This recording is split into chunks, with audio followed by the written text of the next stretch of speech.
Audio clear है? एक बार comment section में बता दीजिए।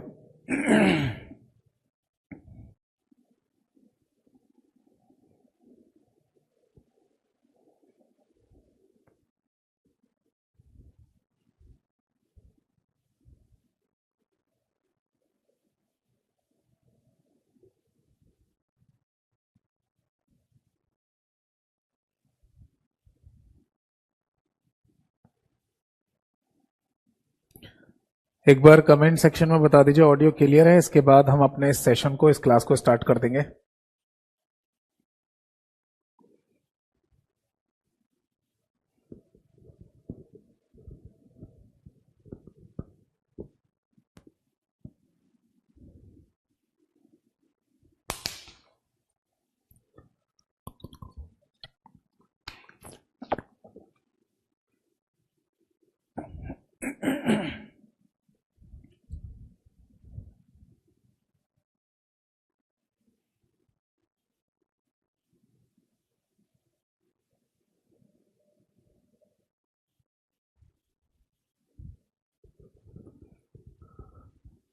ठीक है जी, तो ऑडियो एकदम क्लियर है, परफेक्ट है। और शुरू करते हैं अपने सेशन को और अपनी इस क्लास को।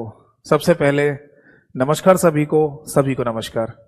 डेट मैंने डाली दी है 14 अगस्त 2024 आज की तारीख है। और जैसा कि मैंने लास्ट क्लास में इंट्रोडक्शन क्लास थी और उसमें सारी बातें है ना आप सभी लोगों को क्लियर कर दी थी। एक बार मैं दोहरा देता हूं कि लास्ट क्लास में हमने क्या क्या डिस्कस कर लिया था, है ना। देखो, मैंने लास्ट क्लास में इस बैच के बारे में प्रॉपर पूरी जानकारी दे दी है। मैंने इस लास्ट क्लास यानी कि इंट्रोडक्शन क्लास में ये भी बता दिया है कि बैच की टाइमिंग क्या है, कैसे हमारा शेड्यूल रहेगा। मैंने ये भी बता दिया लास्ट क्लास में कि हमारी टोटल नंबर ऑफ क्लासेस कितनी होंगी। मैंने अपने बारे में, मेरे कुछ लिंक्स हैं उनके बारे में, और मैंने सिलेबस और किन किन एग्जाम को है ना हम इस बैच को पढ़ने के बाद क्लियर कर सकते हैं, इन सभी की जानकारी लास्ट क्लास में दे दी थी। ठीक है जी। तो मैं आप सभी लोगों से रिक्वेस्ट करूंगा, जो लोग है ना आज पहली बार क्लास में आए हैं, अगर उन्होंने लास्ट क्लास जिसका नाम था इंट्रोडक्शन क्लास अगर नहीं देखी है तो कृपया उस इंट्रोडक्शन क्लास को जरूर देखें, शुरू से लेकर एंड तक जरूर देखें, ताकि आपको आइडिया लग जाए कि अगर हम आने वाली जितनी क्लासेस में पढ़ाई करेंगे उसका पैटर्न क्या होगा, उसका तरीका क्या होगा, कैसे हमें तैयारी करनी है, कैसे हमें कंप्यूटर वाले सेक्शन में फुल में से फुल मार्क्स लेके आने हैं। ये सारी बातें, सारी स्ट्रेटेजी मैंने लास्ट क्लास में डिस्कस कर ली है। ठीक है जी।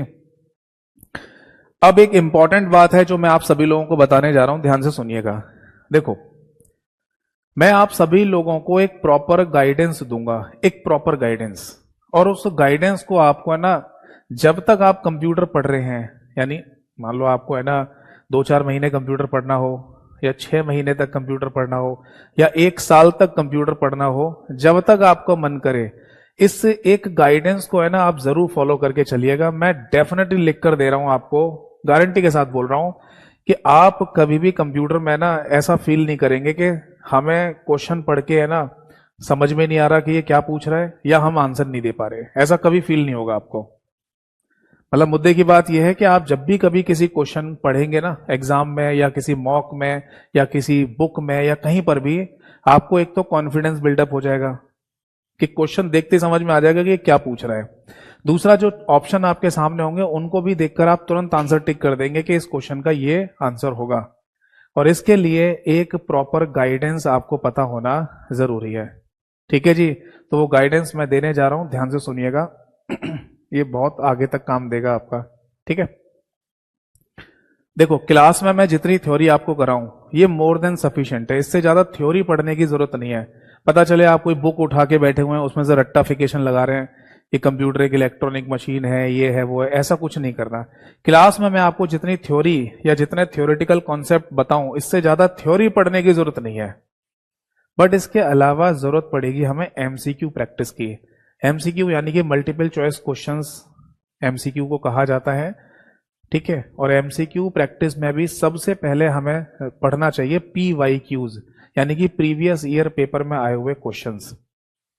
अब आपको एक काम करना है, अगर आप एमसीक्यू प्रैक्टिस करना चाहते हैं सभी लोग, चाहे डे फर्स्ट से ही, यानी कि आज से ही एमसीक्यू प्रैक्टिस करना चाहते हैं। कुछ लोग ये भी कहेंगे कि सर आज से सिलेबस तो शुरू हुआ नहीं, हम एमसीक्यू प्रैक्टिस क्यों कर रहे हैं, और क्यों करें भाई।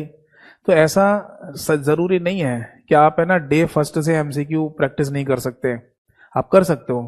क्योंकि आप ये मान के चलिए कि ऐसा हो सकता है ना कि कुछ क्वेश्चन जो आप देखें वो फुल फॉर्म पर आधारित हो, है ना। कुछ क्वेश्चन देखें आप जो फैक्ट पर आधारित हो, फैक्चुअल क्वेश्चन जैसे होता है। जैसे मान लो अगर कोई क्वेश्चन पूछा जा रहा है कि सीपीयू की फुल फॉर्म क्या है, तो सेंट्रल प्रोसेसिंग यूनिट है, सिंपल सा। तो ये कोई ऐसा थोड़ी कि इसके लिए पहले कोई पूरा कॉन्सेप्ट जानोगे उसके बाद फुल फॉर्म को याद करोगे।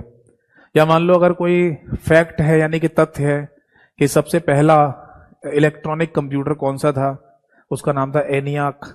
तो ये ऐसे क्वेश्चन तो आप कभी भी पढ़ सकते हो अगर आपने प्रॉपर कॉन्सेप्ट को, प्रॉपर थ्योरेटिकल चैप्टर को या टॉपिक को नहीं पढ़ा है, तब भी पढ़ सकते हो, है ना।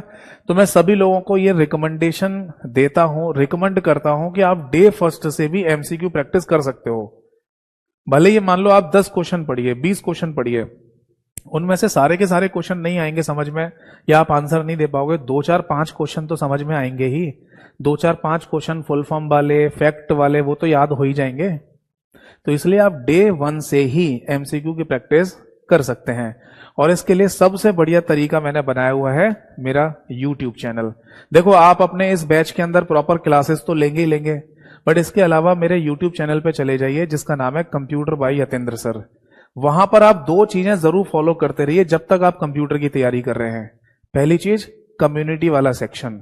आप जैसे ही कम्युनिटी वाले सेक्शन में जाएंगे तो वहां पर आपको क्वेश्चन पोस्ट होते हुए दिखाई देंगे। अभी मैं प्रैक्टिकल करके भी आपको दिखाऊंगा, ठीक है, सबको समझ में आ जाएगा। पहले सुन लीजिए कि आप मेरे यूट्यूब चैनल पर जैसे ही जाएंगे तो वहां कम्युनिटी वाला एक सेक्शन है, उसमें जैसे ही आप जाओगे तो वहां आपको क्वेश्चन मिलेंगे ऑप्शन के साथ। आप उन क्वेश्चन को देखिए और बताइए क्या सही आंसर हो सकता है।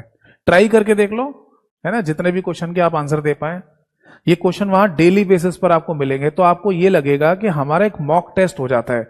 तो कंप्यूटर के लिए अलग से मॉक टेस्ट देने की जरूरत भी नहीं पड़ेगी आपको, पहली बात। दूसरी बात, मेरे ही यूट्यूब चैनल के आप कम्युनिटी वाले प्लेलिस्ट वाले सेक्शन में चले जाना, तो वहां एक प्लेलिस्ट बनाई हुई है मैंने, MCQ practice for all exam के नाम से। उस प्लेलिस्ट में जितनी भी क्लासेस हैं वो तो देखनी ही है, इसके अलावा जितनी क्लासेस और आएंगी वहां पर वो भी आप देखते रहना। आपको एमसीक्यू प्रैक्टिस के लिए और किसी क्लास को ज्वाइन करने की जरूरत भी नहीं पड़ेगी, ठीक है। ये काम आपको करके रखना है। अब एक और बात, अगर आप ये कहें कि सर आप जो अपने यूट्यूब चैनल पर एमसीक्यू या पीवाईक्यू प्रैक्टिस कराते हैं, प्रीवियस ईयर पेपर में आए हुए क्वेश्चन, इनकी कोई पीडीएफ फाइल बना के नहीं दे सकते, तो मैंने अपना एक टेलीग्राम पर चैनल भी बनाया हुआ है इन सब चीजों के लिए। देखो, टेलीग्राम की जरूरत क्यों पड़ी? टेलीग्राम की इसलिए जरूरत पड़ी कि मान लो आज आपने बैच लिया, तो ये बैच है ना 6 महीने तक आपके पास रहेगा। अब 6 महीने के बाद भी अगर किसी का कोई पेपर है, तो आपको जो बैच के अंदर कंटेंट प्रोवाइड कराया जा रहा है ना, तो वो फिर आगे नहीं मिलेगा, क्योंकि 6 महीने बाद ये बैच तो आपको शो होना ही बंद हो जाएगा, दिखना ही बंद हो जाएगा आपको। तो अगर मान लो मैंने कोई लेटेस्ट अपडेटेड पीडीएफ बनाई, चाहे वो किसी टॉपिक की हो, चाहे वो किसी एमसीक्यू प्रैक्टिस की हो, चाहे वो किसी पीवाईक्यू की पीडीएफ हो, तो वो मैं फिर आपको कैसे दूंगा? मान लो आज से 8 महीने बाद या आज से 10 महीने बाद आपको एमसीक्यू प्रैक्टिस की जरूरत पड़ रही है लेटेस्ट क्वेश्चन की, तो आपको है ना 8 महीने बाद या 10 महीने बाद दोबारा से बैच लेना पड़ेगा। क्यों? क्योंकि लेटेस्ट पीडीएफ फिर लेटेस्ट बैच में मिलेंगी। तो मैं ये नहीं चाहता हूं कि आपको बार बार बैच खरीदना पड़े, बार बार बैच लेना पड़े। आपने एक बार बैच ले लिया, आपने प्रॉपर थ्योरेटिकल क्लासेस देख ली, तो इसके बाद अब कंटेंट मिलना चाहिए आपको पीडीएफ फाइल के थ्रू, है ना। ये सब कंटेंट वगैरह आपको मिलता रहे लेटेस्ट, समझ में आ रहा है? बार बार बैच नहीं लेना पड़े। इसलिए मैंने एक तरीका निकाला कि टेलीग्राम नाम की एप्लीकेशन आज के समय छोटे छोटे बच्चों के मोबाइल फोन में या कंप्यूटर में मौजूद है। तो आपको सभी को ना टेलीग्राम नाम की एक एप्लीकेशन अपने फोन में या कंप्यूटर में डाउनलोड और इंस्टॉल करनी है। समझ में आ गई बात? ये सभी लोगों से मैं रिक्वेस्ट कर रहा हूं कि आप सभी लोग टेलीग्राम नाम की एप्लीकेशन को अपने फोन में या कंप्यूटर में डाउनलोड और इंस्टॉल कर लेना। वहां पर आपको है ना मेरी पीडीएफ जो एमसीक्यूज प्रैक्टिस वगैरह की है, सब आपको वहां पर मिलती रहेंगी। चाहे आपका बैच दिखे या ना दिखे, खत्म हो जाए, चल रहा हो, कोई दिक्कत नहीं है। आपको लेटेस्ट कंटेंट की पीडीएफ फाइल आपको मिलती रहेंगी। तो उसे आपको जरूर ज्वाइन करके रखना है। तो अब मैं आपको एक बार दिखा देता हूं स्क्रीन शेयरिंग करके कि मैं जिस YouTube चैनल की बात कर रहा हूं और जिस टेलीग्राम चैनल की बात कर रहा हूं वो आपको कैसे देखना है। ठीक है, देखो अभी आपको है ना मेरे कंप्यूटर का स्क्रीन शेयरिंग दिखाई देगा और मैं आपको दिखाता हूं अपना YouTube चैनल। ठीक है,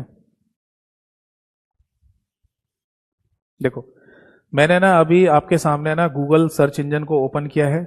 मैं जिस कंप्यूटर को आपको अभी दिखा रहा हूं उसमें विंडोज 11 नाम का ऑपरेटिंग सिस्टम डला हुआ है और विंडोज ऑपरेटिंग सिस्टम में जो अभी ये वेब ब्राउजर खुला हुआ है जिसमें मैंने गूगल सर्च इंजन को खोला है, इस वेब ब्राउजर को माइक्रोसॉफ्ट एज के नाम से बोला जाता है। ठीक, अब हम यहां पर ओपन करते हैं यूट्यूब। आपको सिंपल सा ना यूट्यूब पे जाना है और सर्च करना है कंप्यूटर बाय यतेंद्र सर, शायद खुल जाएगा क्योंकि मेरा अकाउंट लॉगिन है इसमें, तो मेरा ही चैनल खुल जाएगा इसमें। हाँ मेरा ही चैनल है, देखो। ठीक है, अब मैं आपको अपना चैनल दिखाता हूँ। ठीक है, इसका नाम है ना स्टडी लाइव लिखा हुआ आ रहा है बट मैंने नाम चेंज कर दिया है कंप्यूटर बाय यतेंद्र सर। तो दोनों ही लिख दीजिए, दोनों से ही मिल जाएगा। स्टडी लाइव लिख दोगे तो भी आ जाएगा और कंप्यूटर बाय यतेंद्र सर लिख दोगे तो उससे भी आ जाएगा। ठीक है, अब आपको सबसे पहले ना डेली बेसिस पर जो भी आपको समय सही लगे पूरे दिन में कम्युनिटी वाले सेक्शन में जाइए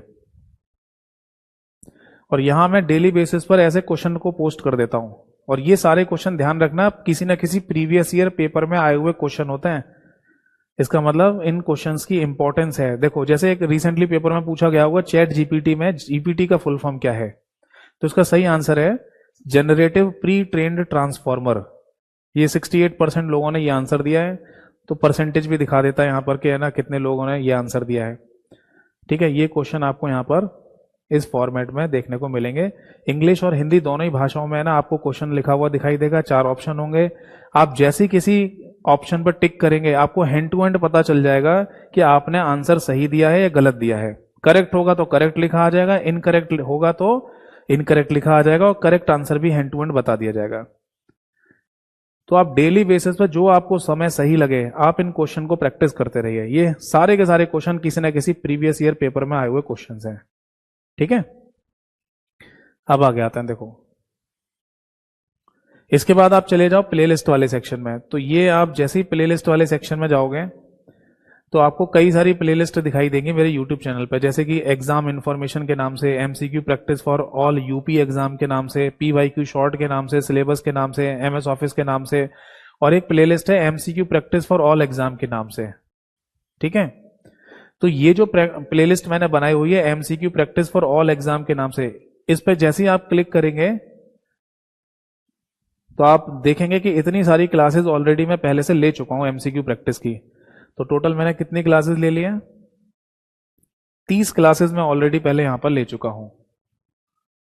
तो इन 30 क्लासेस को आप देख लेना जैसे जैसे आपको समय मिलता जाए, जैसे जैसे आपका सिलेबस पूरा होता जाए, और इसमें आगे भी जैसे जैसे क्लासेस आती जाएंगी वो क्लासेस भी आप देखते जाना। ठीक है, जैसे मैं दिखा देता हूं। तो ये फॉर्मेट रहेगा मेरी क्लास का, मैं फुल स्क्रीन करके दिखा देता हूं आपको। इन क्लासेस में ना क्वेश्चन मैं आपको इस तरीके से दिखाऊंगा और इस क्वेश्चन को एक्सप्लेन भी करूंगा। ठीक है, ये सारे के सारे क्वेश्चन जो इन क्लासेस में मैंने कराए हैं सब प्रीवियस ईयर पेपर में आए हुए क्वेश्चंस हैं। ठीक है, तो हैंड टू हैंड है ना आपकी एक प्रैक्टिस भी होती रहेगी, आपको अलग से कहीं एमसीक्यू प्रैक्टिस करने के लिए क्लासेस देखने की जरूरत भी नहीं पड़ेगी। ठीक है बेटा, आई होप सो कि आप समझ रहे होंगे जो मैं बताना चाह रहा हूं, क्योंकि ये बातें पता होना बेहद जरूरी है। ठीक है, अब मैं आ जाता हूं वापस, इसको बंद कर देते हैं।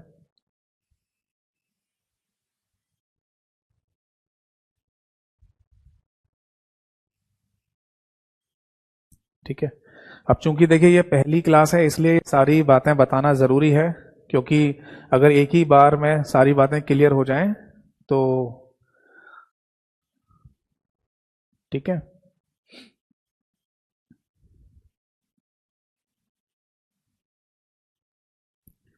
एक बच्चे ने लिखा है कमेंट में, सर स्क्रीन सही से नहीं दिख रही है, जो भी लिखा है वो सब कटा हुआ दिखाई दे रहा है। मैंने तो अभी कुछ लिखा ही नहीं है बोर्ड पर, मैंने तो केवल यहां पर एक डेट डाली हुई है 14 अगस्त 2024, इसके अलावा तो कुछ लिखा ही नहीं है। आप सभी लोग जो लाइव हैं एक बार जल्दी से मेरे को और बता दीजिए कि क्या स्क्रीन में कुछ प्रॉब्लम आ रही है। ठीक है, अब मैं आगे बढ़ता हूं। तो फाइनली इसी तरीके से आपको टेलीग्राम नाम की एप्लीकेशन पर जाना है, गूगल प्ले स्टोर से डाउनलोड कर लेना मोबाइल फोन में, और अगर कंप्यूटर में डाउनलोड करना चाहें तो कंप्यूटर में भी डाउनलोड हो जाती है। तो अब मैं जो बता रहा हूं ध्यान से सुन लो एक बार फिर से, कि अगर आपको आने वाले समय में कोई भी एग्जाम देना है, ठीक है जी, और उस एग्जाम में कंप्यूटर वाले सेक्शन में फुल में से फुल मार्क्स लाने हैं, तो मेरी 3 स्टेप स्ट्रेटेजी को ध्यान रखना। मैं लिख के दे सकता हूं कि आपका एक भी नंबर नहीं कटेगा। स्टेप नंबर 1 जो मैंने आपको बताया अभी, कि आप प्रॉपर तरीके से कम एक बार मेरी क्लासेस को जरूर सुनना, जरूर देख लेना। स्टेप नंबर 2 जो मैंने अभी आपको बताया, मेरा YouTube channel computer by Yatendra sir के नाम से, उस पर 2 चीजें फॉलो करनी है आपको। एक तो कम्युनिटी वाले सेक्शन में क्वेश्चन प्रैक्टिस करते रहिए, और एक प्लेलिस्ट वाले सेक्शन में एमसीक्यू प्रैक्टिस की सारी क्लासेस देखते रहिए, ठीक है। और स्टेप नंबर 3, किसी भी प्रकार की कोई भी पीडीएफ फाइल आपको चाहिए, चाहे वो पीवाईक्यू की हो, एमसीक्यूज की हो, टॉपिक की हो, चैप्टर की हो, किसी की भी हो, इसके लिए आप मेरे टेलीग्राम चैनल को फॉलो कर लीजिए, ज्वाइन कर लीजिए। और टेलीग्राम चैनल का भी सेम ही नाम है, कंप्यूटर बाय यतेंद्र सर, ठीक है जी। वैसे तो आपको मेरा यूट्यूब और टेलीग्राम चैनल दोनों मिल जाएंगे सर्च करने पर, बट अगर किसी को ये चैनल ना मिल पाए, क्योंकि कई बार है ना बहुत सारे बच्चे हमारे नाम से फेक चैनल बना लेते हैं, तो आप सीधे मेरे व्हाट्सएप नंबर पर मैसेज कर देना 8448832987। ये मेरा व्हाट्सएप नंबर है, इसी नंबर से टेलीग्राम भी चलता है। तो अगर आप टेलीग्राम चलाते हैं तो टेलीग्राम, या व्हाट्सएप चलाते हैं तो व्हाट्सएप, किसी पर भी मैसेज कर देना अपने बैच का नाम लिखकर, तो आपके पास मेरे ऑफिशियल लिंक आ जाएंगे। समझ में आ गए सभी को? Is that clear? चलिए, तो अब फाइनली है ना मैं क्लास शुरू करने जा रहा हूं। जितना भी मेरे को गाइडेंस देना था, जितनी भी बातें मेरे को आपको समझानी थी, मैं क्लियरली समझा चुका हूं। मैं नहीं समझता कि इससे ज्यादा प्रॉपर कोई गाइडेंस और हो सकता है, ठीक है। जितना भी प्रॉपर बातें समझानी थी वो मैंने समझा दी हैं। तो वंस अगेन स्वागत है आप सभी लोगों का मेरे नए कंप्यूटर स्पेशल बैच में, एंड वंस अगेन नमस्कार सभी को नमस्कार। जैसा कि मैंने लास्ट क्लास में बोला था कि हम अपना फर्स्ट चैप्टर स्टार्ट करेंगे जिसका नाम है कंप्यूटर आर्किटेक्चर, ठीक है जी, कंप्यूटर आर्किटेक्चर। देखो, कंप्यूटर आर्किटेक्चर को है ना हिंदी में कंप्यूटर की संरचना के नाम से बोला जाता है। और मैं आपको बता दूं कि अगर आपके एग्जाम के सिलेबस में कभी भी ये लिखा हुआ आ जाए कि फंडामेंटल ऑफ कंप्यूटर पूछा जाना है, या अगर लिखा हुआ आ जाए बेसिक कंप्यूटर पूछा जाना है, या बेसिक कंप्यूटर एप्लीकेशन पूछा जाना है, या फिर आईसीटी लिखा हुआ आ जाए, यानी कि इंफॉर्मेशन कम्युनिकेशन एंड टेक्नोलॉजी, तो इन सभी का मतलब ये होता है कि आपको कंप्यूटर आर्किटेक्चर वाले चैप्टर से ही पढ़ाई करना शुरू करना होगा। यानी कि सबसे पहले आपको कंप्यूटर आर्किटेक्चर की जानकारी होना जरूरी है, यानी कि बेसिक फंडामेंटल यहीं से शुरू होता है, ठीक है जी। अब कंप्यूटर आर्किटेक्चर का बेसिकली मतलब क्या है, कंप्यूटर को कैसे समझें, वो अब मैं समझाने जा रहा हूं। ध्यान से सुनना, समझना, कोई डाउट आए तो पूछते रहना। देखिए, सबसे पहले हम यहां पर बात करेंगे एक शब्द की, और वो शब्द है डिजिटल कंप्यूटर। अगर हमसे ये पूछा जाए कि डिजिटल कंप्यूटर बेसिकली होता क्या है, हिंदी में भी डिजिटल कंप्यूटर के नाम से ही बोला जाएगा, ठीक है जी। तो अगर हमसे ये पूछा जाए कि डिजिटल कंप्यूटर का बेसिकली मीन क्या है, वैसे मैं आपको ये बता दूं कि आज के समय हम जितने भी कंप्यूटर इस्तेमाल में ला रहे हैं, उन सभी कंप्यूटर को डिजिटल कंप्यूटर के नाम से ही बोला जाता है। बट इस डिजिटल का बेसिकली मीनिंग क्या होता है, या इस डिजिटल शब्द का कॉन्सेप्ट क्या होता है, ये हमें कई बार कंफ्यूज करता है दिमाग में कि डिजिटल का मीनिंग क्या है। तो देखो, डिजिटल शब्द का बेसिकली मीनिंग ये है कि एक ऐसा कंप्यूटर जिसका कॉन्सेप्ट बाइनरी पर बेस्ड हो। हम यहां पर लिख सकते हैं कॉन्सेप्ट बेस्ड ऑन, यानी कि अगर एक ऐसा कंप्यूटर जिसका कॉन्सेप्ट बाइनरी के कॉन्सेप्ट पर आधारित अगर होगा, तो उसे हम डिजिटल के नाम से बोल देंगे। अब बाइनरी शब्द का बेसिकली मीनिंग क्या होता है वो मैं आपको समझाता हूं। देखो, जब हम मैथमेटिक्स पढ़ना शुरू करते हैं, ठीक है, तो मैथमेटिक्स में आपने नोटिस किया होगा कि हम जो भी नंबर्स लिख रहे हैं, है ना, वो डेसिमल नंबर्स होते हैं। यानी हम मैथमेटिक्स में, गणित में डेसिमल नंबर का इस्तेमाल कर रहे होते हैं।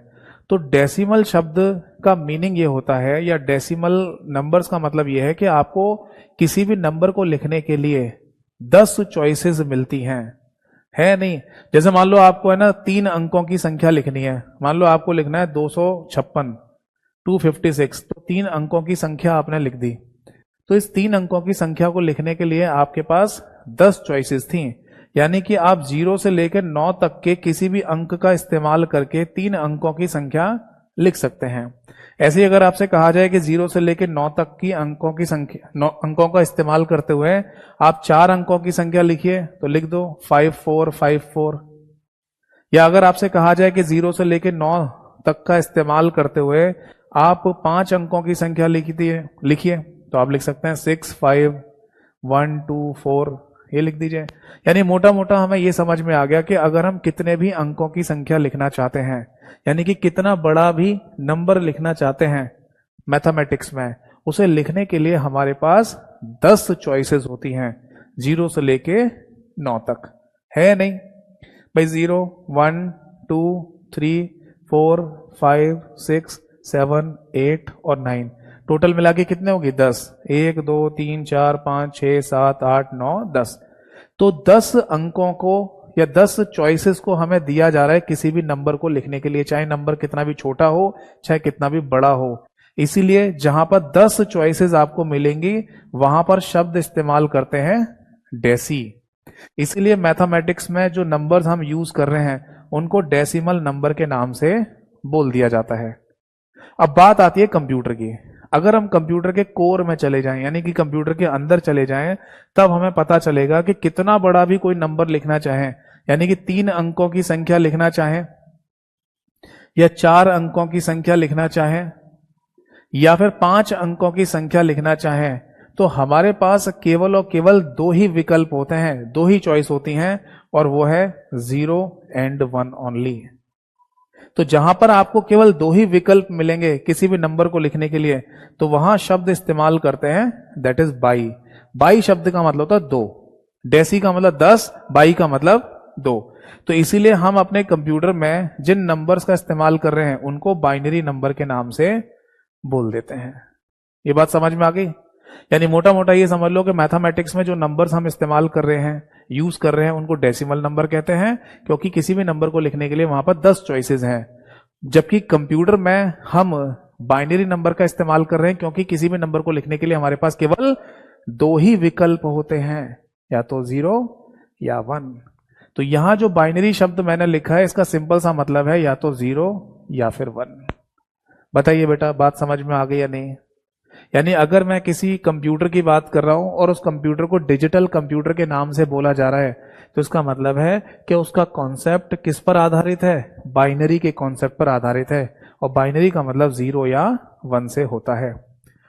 एक बात हमें नॉलेज के लिए और दिमाग में रखनी है कि कंप्यूटर में एक सिंगल 0 लिखा हो या एक सिंगल 1 लिखा हो, दोनों को ही 1 बिट के नाम से बोला जाता है। यानी अगर आपके किसी पेपर में ये क्वेश्चन आ जाए कि 0 या 1 को कंप्यूटर में क्या कहते हैं, तो आंसर होगा 1 बिट, BIT बिट के नाम से बोल दिया जाता है। यानी सिंगल 0 लिखा होगा तो भी बिट कहा जाएगा, और सिंगल 1 लिखा होगा तो भी इसे बिट के नाम से ही बोला जाएगा। समझ में आ गई बात? अब आगे देखिए।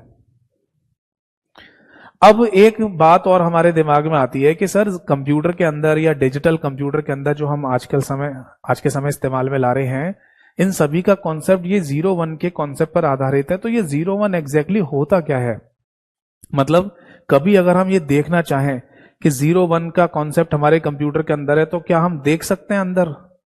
क्या हमें दिखाई दे जाएगा कंप्यूटर को खोलने पर कि 0-1 अंदर कुछ चल रहा है, या 0-1 का कुछ कॉन्सेप्ट होता है कंप्यूटर के अंदर? तो आंसर है नहीं। हम कभी भी इन 0 और 1 को देख नहीं सकते। इस 0-1 का जो कॉन्सेप्ट है, इसको कभी भी हम देख नहीं पाएंगे। तो फिर ये कॉन्सेप्ट है क्या चीज? क्यों हम 0101 का नाम लेते रहते हैं हमेशा कंप्यूटर के केस में या डिजिटल कंप्यूटर के केस में? तो चलिए इस बात को मैं समझाता हूं। देखो, हमें यह पता है कि हमें कंप्यूटर चलाने के लिए इलेक्ट्रिसिटी की आवश्यकता है या नहीं? बिल्कुल है। यानी कि कंप्यूटर चलाने के लिए भी विद्युत या बिजली की आवश्यकता पड़ती है। और जब हम विद्युत की बात करते हैं, बिजली की बात करते हैं, तो हमें पता है कि वहां पर वोल्टेज कंसीडर की जाती है। जैसे हमारे घर में जो इलेक्ट्रिसिटी पावर सप्लाई आ रही है, बिजली आ रही है, तो उसे वोल्टेज में ही तो कंसीडर करते हैं। देख रहे होते हैं कि कितने वोल्टेज का करंट आ रहा है। जैसे नॉर्मली हमारे जो घर होते हैं उसमें 220 से 240 वोल्टेज का इलेक्ट्रिकल करंट फ्लो होता है, जिससे सभी चीजें चल रही होती हैं। वोल्टेज ज्यादा भी हो सकती है, कम भी हो सकती है। जैसे कि जो मेन लाइन होती है, रोड पे जा रही होती है, वो 11,000 वोल्टेज की लाइन भी हो सकती है। और जो खेतों में आपने देखी होंगी, है ना, जो बड़े बड़े खंभे होते हैं बिजली के, उनमें 24,000 वोल्टेज की भी लाइन हो सकती है। वो यानी करंट बहुत पावर का हो सकता है। पर जो नॉर्मली हमारे घरों में इलेक्ट्रिकल करंट फ्लो करता है बिजली के तारों में, वो 220 से 240 वोल्टेज के आसपास रहता है। ठीक है ना? तो सिंपल सी बात है कि अगर हम इलेक्ट्रिसिटी की बात कर रहे हैं तो वहां पर वोल्टेज की बात तो होगी होगी, है ना? और वोल्टेज में ना दो चीजें हो सकती हैं। या तो वोल्टेज है ना हाई हो सकती है, इस बात को हम ऐसे लिख सकते हैं, या तो वोल्टेज हाई वोल्टेज हो सकती है या फिर लो हो सकती है। और ये चीज है ना हमने घर पर भी आपने नोटिस की है कि कई बार है ना वोल्टेज हाई चली जाती है, कई बार वोल्टेज लो हो जाती हैं। उसका एक सोल्यूशन भी होता है हमारे घर में कि जिनके घरों में वोल्टेज बहुत ज्यादा अप डाउन यानी हाई लो होती रहती हैं, वो अपने घर में एक स्टेबलाइजर लगवा लेते हैं, ताकि स्टेबलाइजर एक कांस्टेंट वोल्टेज पावर सप्लाई देता रहे पूरे घर को। वो अपने आप ही ज्यादा वोल्टेज को कम कर देता है, कम को ज्यादा करता रहता है। समझ में आ रहा है? तो सिंपल सी बात हमें पता चली कि इलेक्ट्रिसिटी अगर हम यूज कर रहे हैं तो वहां पर वोल्टेज का कॉन्सेप्ट तो आएगा ही आएगा, जिससे पता लगाया जाता है कि करंट कितनी पावर का है। बट उस पावर में भी दो कंडीशन हो सकती हैं, हाई और लो। ऐसे ही समझ लीजिए कि हमारा जो कंप्यूटर है वो भी इलेक्ट्रिसिटी यानी कि बिजली से ही चल रहा है, और बिजली से चलने वाली चीज में वोल्टेज कंसीडर होगी, और वहां वोल्टेज में हाई और लो का जो कॉन्सेप्ट है ना, वो हमने अपने अनुसार मैनेज कर लिया है। समझ में आ रहा है नहीं? मतलब मान लो कि हम अपने कंप्यूटर में किसी जगह पर इलेक्ट्रिसिटी प्रोवाइड करा रहे हैं, बिजली का करंट दे रहे हैं। अब उस बिजली के करंट को वोल्टेज में कंसीडर किया जाएगा, तो हम अपनी मर्जी से अब करंट को छोड़ेंगे। कभी हाई छोड़ रहे हैं, कभी लो छोड़ रहे हैं, कभी हाई छोड़ रहे हैं, कभी लो छोड़ रहे हैं, वो हमारी मर्जी है। यानी कि हमने इस करंट को अपनी मर्जी से मैनिपुलेट कर लिया। समझ में आ गया? तो जब हम करंट को हाई वे में छोड़ेंगे, हाई वोल्टेज में छोड़ेंगे, तो उसे मान लेंगे 1। और जब लो वे में छोड़ेंगे या लो तरीके से छोड़ेंगे तो उसको 0 मान लिया जाएगा। यानी कि हम अपने कंप्यूटर में किसी पर्टिकुलर किसी डिवाइस में या किसी चीज में इलेक्ट्रिकल करंट को हाई लेवल का छोड़ रहे हैं तो उसे 1 मान लेंगे, और लो लेवल का छोड़ेंगे तो उसे 0 मान लेंगे। और इसी तरीके से हाई लो ये कॉन्सेप्ट हमने तैयार किया कंप्यूटर में। जैसे समझिए, हमने कंप्यूटर में किसी डिवाइस को पहले करंट दिया हाई पावर का, हाई वोल्टेज का, फिर हमने लो कर दिया, फिर हमने हाई वोल्टेज कर दिया, फिर हमने हाई वोल्टेज दिया, फिर हाई वोल्टेज दे दिया, फिर लो वोल्टेज हो गया, फिर लो वोल्टेज हो गया, फिर हाई वोल्टेज हो गया। और इस तरीके से हम अपने अनुसार हाई लो वोल्टेज देते जा रहे हैं, करंट देते जा रहे हैं। तो जहां हाई लिखा हुआ है वहां 1 लिख दो, जहां लो लिखा है वहां 0 लिख दो। समझ में आया? तो इस तरीके से एक कोड तैयार हुआ 0-1 वाला। और ये कोड जिस भाषा के अंतर्गत लिखा जाता है या बोला जाता है उसी को मशीन भाषा कह देते हैं। यानी कि अगर आपसे पूछा जाए कि हमारा कंप्यूटर कौन सी भाषा को समझता है, तो इसका सही आंसर होगा बेटा मशीन भाषा। ये बात समझ में आई या नहीं? यानी कि 0 और 1 वाली भाषा को आप मशीन भाषा के नाम से भी बोल सकते हैं। बीते कुछ समय पहले एक पेपर में क्वेश्चन पूछा गया था कि कंप्यूटर कौन सी भाषा को समझता है बेसिक लेवल पर। भाषाएं और भी हो सकते हैं कंप्यूटर की, जिनकी चर्चा हम बाद में करेंगे, बट एक बेसिक लेवल पर कंप्यूटर कौन सी भाषा समझता है, तो आंसर था मशीन भाषा। एक बात दिमाग में रखिएगा, अगर जो क्वेश्चन पहले किसी पेपर में पूछे गए हैं या पूछे जा चुके हैं, मैं उन क्वेश्चन को अगर पढ़ा रहा हूं तो उनके आगे या उन पॉइंट्स के आगे ऐसे एग्जाम शब्द लिख दूंगा।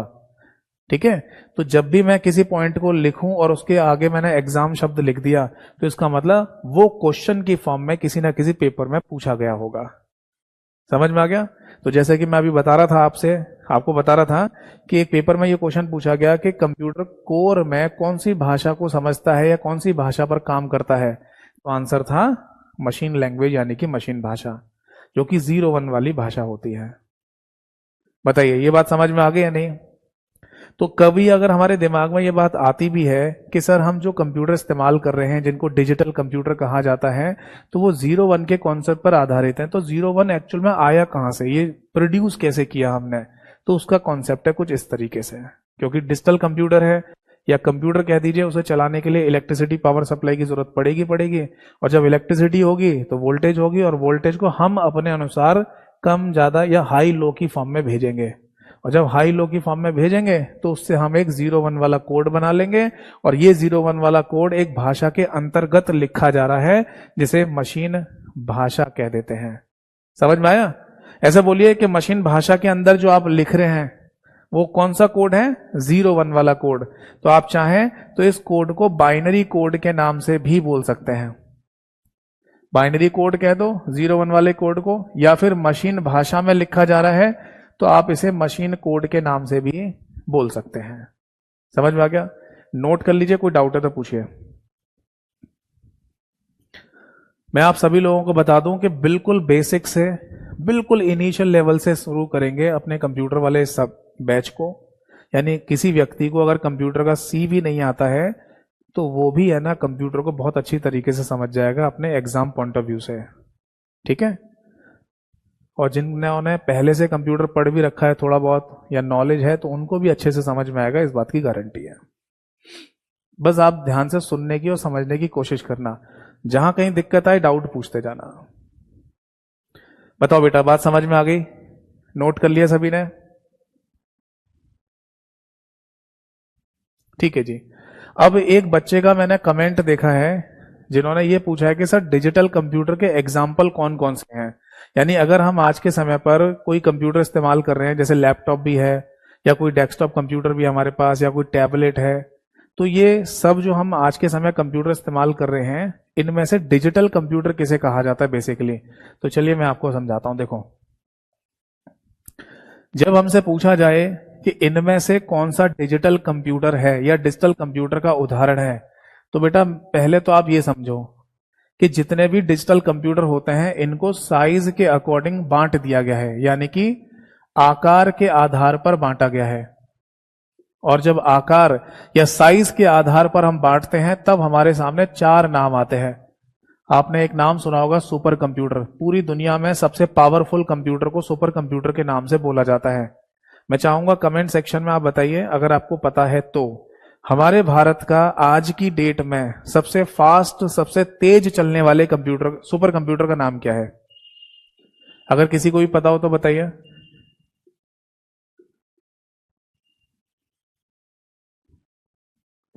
किसी भी बच्चे को अगर ये क्वेश्चन का आंसर पता हो, जो कि कंप्यूटर का जीके भी आप इसे कह सकते हैं, कि हमारे भारत का आज की तारीख में सबसे तेज चलने वाला सुपर कंप्यूटर कौन सा है। ये ध्यान रखिए कि सुपर कंप्यूटर का जो आंसर होता है वो टाइम टू टाइम पर बदल भी जाता है। जैसे आज अगर हम किसी सुपर कंप्यूटर की बात कर रहे हैं तो आज से 1-2 महीने बाद या 6 महीने बाद ये आंसर बदल भी सकता है, क्योंकि आज जो सुपर कंप्यूटर है उसके बाद कोई दूसरा नया सुपर कंप्यूटर भी बनाया जा सकता है। ठीक है। हाँ, जैसे एक बच्चे ने लिखा है सर परम सिद्धि 1, तो मैं आपको बता दूं कि भारत का आज की डेट में, यानी कि 14 अगस्त 2024 की मैं बात कर रहा हूं, तो आज की डेट में सबसे तेज चलने वाला सुपर कंप्यूटर का नाम है बेटा एरावत। एरावत यहां लिख देता हूं, आपको नोट करना हो तो नोट कर लेना। एरावत ये बेसिकली इंडिया का सबसे तेज चलने वाला सुपर कंप्यूटर है आज की डेट में। ठीक है जी। ये एरावत नाम है ना, आपने शायद पहले भी सुना होगा। हिंदू मान्यताओं में, हिंदू पौराणिक कथाओं में ना एक हाथी का नाम भी था एरावत के नाम से, तो ये वही एरावत नाम है। ठीक है। और ये इंडिया का सबसे फास्टेस्ट सुपर कंप्यूटर का नाम है आज की डेट में। और अगर हम आप बात करें कि पूरी दुनिया का सबसे तेज चलने वाला सुपर कंप्यूटर कौन है आज की डेट में, यानी 14 अगस्त 2024 की बात हो रही है, तो बेटा उसका नाम है फ्रंटियर। ठीक है, ये यूएसए ने बनाया, अमेरिका ने, और ये हमारे भारत का यानी कि इंडिया का है। ठीक है, तो मैं आपको बता दूं कि डिजिटल कंप्यूटर को जब कैटेगराइज किया गया, वर्गीकृत किया गया, तो सबसे पहले सबसे बड़े और पावरफुल कंप्यूटर की बात होती है साइज के अकॉर्डिंग, और उनका नाम होता है सुपर कंप्यूटर। नॉलेज के लिए फिलहाल अभी इतना समझ लीजिए कि सुपर कंप्यूटर का इस्तेमाल किसी भी क्रिटिकल कैलकुलेशन को हल करने के लिए किया जाता है। यानी कोई भी ऐसी गणना हो जो बहुत कठिन है, उसको हल करने के लिए ये पावरफुल कंप्यूटर बनाए जाते हैं। जैसे उदाहरण के लिए अगर हमें स्पेस यानी कि अंतरिक्ष से जुड़ी हुई रिसर्च करनी है, खोजबीन करनी है, तो वहां पर हमें सुपर कंप्यूटर का ही सहारा लेना पड़ेगा कैलकुलेशन करने के लिए। इसमें हम अपने नॉर्मल कंप्यूटर से ये कैलकुलेशन नहीं कर सकते। या फिर है ना, अगर मान लो हमें कोई भी है ना, मान लो दवाई बनानी है, कोई ऐसी हैवी वैक्सीन या दवाई बनानी है जिसका फॉर्मूला बहुत ज्यादा क्रिटिकल है, जिसकी कैलकुलेशन बहुत क्रिटिकल है, तो ड्रग डिजाइन के लिए भी सुपर कंप्यूटर का इस्तेमाल किया जा सकता है। इसके अलावा सबसे सबसे बढ़िया एग्जांपल है दैट इज वेदर फॉरकास्टिंग, यानी मौसम विभाग के द्वारा दी जाने वाली भविष्यवाणी। जैसा कि आपने आजकल सुना ही होगा कि अगर कहीं पर कोई समुद्री तूफान वगैरह आना है, तो वहां पर समुद्री तटीय इलाकों में पहले से ही सूचना जारी कर दी जाती है कि जो भी मछुआरे वगैरह हैं वो वहां से समुद्री तटीय इलाकों से अलग चले जाए, हट जाए वहां से, क्योंकि तूफान बहुत तेज आ रहा है, जनहानि हो सकती है। तो ये सब जानकारी है ना, मौसम विभाग को कैसे पता चल जाती है कि तूफान इतनी तेज आएगा और इतना नुकसान पहुंचा सकता है। आजकल आपने देखा होगा गूगल पे ही हम सर्च कर लेते हैं कि आज पूरे दिन में बारिश होगी नहीं होगी, कल कैसा मौसम होगा, ये आ जाता है ना। तो ये मौसम विभाग कैसे बता देता है कि कल का मौसम, आज का मौसम और आने वाले समय का मौसम ऐसा रहेगा? तो आंसर है गणनाओं के आधार पर, कैलकुलेशन बेस्ड पर। तो हमारे इंडिया का जो मौसम विभाग है यानी कि मेट्रोलॉजिकल डिपार्टमेंट ऑफ इंडिया है, वो भी एक सुपर कंप्यूटर का इस्तेमाल करता है मौसम की जानकारियों को इकट्ठा करने के लिए, और उस सुपर कंप्यूटर का नाम है दैट इज प्रत्युष। क्या नाम है? प्रत्युष। ठीक है, तो इस तरीके से हम ये जान सकते हैं, ये दिमाग में रख सकते हैं कि अगर डिजिटल कंप्यूटर को साइज के अकॉर्डिंग बांटा गया, तो सबसे बड़े, सबसे पावरफुल जो कंप्यूटर होंगे उनको सुपर कंप्यूटर के नाम से बोला जाएगा। ठीक है, आगे देखिए। इसके बाद हम आगे बढ़ेंगे और एक और कंप्यूटर का नाम लिखेंगे that is main frame computer. ये क्या चीज होती है भाई? Main frame computer. हिंदी में भी इसको मेन फ्रेम के नाम से ही बोला जाएगा। देखो समझाता हूं, आपने किसी डेस्कटॉप कंप्यूटर को देखा है? डेस्कटॉप कंप्यूटर में उस कंप्यूटर की बात कर रहा हूं जो किसी टेबल पर परमानेंटली फिक्स रखा रहता है। जैसे अगर आप किसी साइबर कैफे में चले जाओ या किसी कंप्यूटर लैब में चले जाओ, तो वहां जो टेबल पर परमानेंट फिक्स कंप्यूटर रखे रहते हैं उनको डेस्कटॉप कंप्यूटर के नाम से बोला जाता है। तो अगर डेस्कटॉप कंप्यूटर में एक साइड में खड़ा हुआ डब्बा देखा है आपने, जिसको कैबिनेट कहते हैं, ये वही डब्बा जिसमें पावर का बटन होता है, जिसे दबाने से कंप्यूटर ऑन होता है। तो अगर किसी डेस्कटॉप कंप्यूटर में साइड में खड़ा हुआ डब्बा आप देख रहे हैं, तो ऐसे ही समझ लो एक बहुत बड़ा सा डब्बा बनाया गया हो, बहुत बड़ा सा लार्ज कैबिनेट बनाया गया हो, और उसी के अंदर पूरी मशीनरी कंप्यूटर की फिट कर दी जाए, तो उसी को मेन फ्रेम कंप्यूटर के नाम से बोल दिया जाता है। मतलब इतना समझ लो, एक सिंपल सी भाषा, कि एक बड़ा सा लार्ज कैबिनेट जिसके अंदर पूरी कंप्यूटर की मशीनरी फिट कर दी गई हो, उसी को मेन फ्रेम कंप्यूटर के नाम से बोला जाता है। समझ में आ गया? फिर इसके बाद है ना एक और कंप्यूटर का नाम आएगा और वो है मिनी कंप्यूटर। मिनी कंप्यूटर को भी हिंदी में मिनी कंप्यूटर के नाम से ही बोलेंगे। ठीक है, अब इसका मीनिंग क्या है? देखो 1970 के टाइम पर, यानी कि 1970s के टाइम पर, आज के जो हमारे कंप्यूटर है ना, इससे थोड़े से बड़े साइज में कंप्यूटर हुआ करते थे। आज का सब बहुत छोटे छोटे कंप्यूटर आ गए हैं, यानी कि आपके पास लैपटॉप है, टैबलेट है, आपके पास डेस्कटॉप कंप्यूटर, ये सारे कंप्यूटर्स आज के समय मौजूद हैं। बट इनसे है ना साइज में थोड़े बड़े कंप्यूटर हुआ करते थे। ठीक, 1970 के टाइम की मैं बात बता रहा हूं। तो उन कंप्यूटर को मिनी कंप्यूटर के नाम से बोला गया था। ठीक, और फिर इनके बाद एक और कैटेगरी आती है जिसको माइक्रो कंप्यूटर के नाम से बोल दिया जाता है। अगला नाम लिखिए, दैट इज माइक्रो कंप्यूटर। ठीक है, हिंदी में भी इसको माइक्रो कंप्यूटर के नाम से ही बोल दिया जाता है। तो आज के समय जो कंप्यूटर हम इस्तेमाल में ला रहे हैं इन सभी को माइक्रो कंप्यूटर के नाम से बोलते हैं। तो अब अगला पॉइंट तो ये आएगा कि सर माइक्रो कंप्यूटर के उदाहरण कौन कौन से हैं। तो हेडिंग डालिए माइक्रो कंप्यूटर। देखो जी, माइक्रो कंप्यूटर के अगर एग्जाम्पल की बात करें, उदाहरण की बात करें, तो अगर हमारे पास कोई डेस्कटॉप कंप्यूटर है यानी कि किसी टेबल पर परमानेंट रखा हुआ कंप्यूटर, तो वो भी माइक्रो कंप्यूटर ही होता है। अगर हमारे पास कोई लैपटॉप है तो वो भी माइक्रो कंप्यूटर है। अगर हमारे पास कोई नोटबुक नाम का कंप्यूटर है तो वो भी माइक्रो कंप्यूटर का एग्जाम्पल है। हमारे पास अगर कोई टैबलेट है जिसको शॉर्ट में आप टैब भी कह देते हैं, वो भी माइक्रो कंप्यूटर का एग्जाम्पल है। इसके बाद लिखिए दैट इज स्मार्टफोन। स्मार्टफोन जो हम आज के समय यूज कर रहे हैं हर काम के लिए, वो भी माइक्रो कंप्यूटर का ही उदाहरण होता है। आप बोलेंगे सर स्मार्टफोन भी कंप्यूटर होता है क्या? हाँ, एक हरियाणा में कहावत है ना कि हमारी छोरियां छोरों से कम है क्या, तो उसी तरीके से आप समझ लो कि हमारा स्मार्टफोन किसी कंप्यूटर से कम है क्या। आप इस बात को ऐसे समझिए कि आप कंप्यूटर से जो भी काम करते हैं, जैसे कि आपको Word, Excel, PowerPoint, movie, song, game, internet, ये सब चीज जो आपको कंप्यूटर में करनी थी, वो सारे के सारे काम आज स्मार्टफोन से हो रहे हैं? नहीं, बिल्कुल हो रहे हैं। आप स्मार्टफोन में भी Word, Excel, PowerPoint, PDF, movie, song, game, internet सब चला सकते हो। तो इसका मतलब स्मार्टफोन किसी कंप्यूटर से कम थोड़ी है। तो स्मार्टफोन जब पूछा जाए आपसे कि किसका उदाहरण है, तो आंसर है माइक्रो कंप्यूटर का उदाहरण होता है। और इसके अलावा एक नाम हम और लिखेंगे बेटा, दैट इज साइंटिफिक कैलकुलेटर। ये कौन सा कैलकुलेटर है भाई? हमने तो आज तक केवल परचूने की दुकान पर एक कैलकुलेटर रखा हुआ देखा है, जिससे प्लस माइनस डिवीजन करके थोड़ा बहुत गणित हिसाब लगा लिया जाता है कि आपका कितना बैलेंस हुआ। देखो बेटा, जो कन्फेक्शनरी की दुकानों पर या फिर परचूने की दुकानों पर जो कैलकुलेटर रखा हुआ मिलता है, वो एक नॉर्मल साधारण कैलकुलेटर होता है जिसमें प्लस माइनस डिवीजन, मल्टीप्लिकेशन और परसेंटेज, बस इतना ही आप निकाल सकते हो। बट एक साइंटिफिक कैलकुलेटर भी होता है जो कि है ना इंजीनियरिंग वाले स्टूडेंट्स या जो एमएससी मैथमेटिक्स वगैरह की पढ़ाई करते हैं उनके पास मिलता है। उस कैलकुलेटर के अंदर गणित की इक्वेशन यानी कि समीकरणों को भी हल कर लिया जाता है।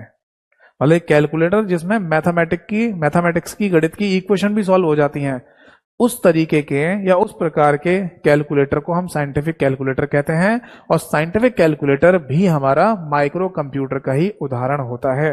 ये ध्यान रखना है, बीते कुछ समय पहले एक पेपर हुआ था जहां पर ये क्वेश्चन पूछ लिया गया, और उस क्वेश्चन में ये पूछा गया था कि इनमें से माइक्रो कंप्यूटर का उदाहरण कौन सा है, और ऑप्शन में साइंटिफिक कैलकुलेटर लिखा हुआ था। तो कुछ लोगों ने तो यही समझा कि कैलकुलेटर है ये, तो ये कंप्यूटर कैसे हो सकता है।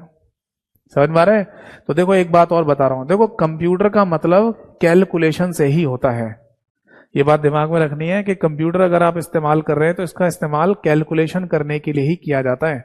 तो शुरुआती दौर में जो कंप्यूटर बन रहे थे उनको कंप्यूटर नहीं कहते थे, उनको कैलकुलेटर कहा जाता था। फिर बाद में वो कंप्यूटर शब्द इस्तेमाल में लाया जाने लगा। समझ में आ गया?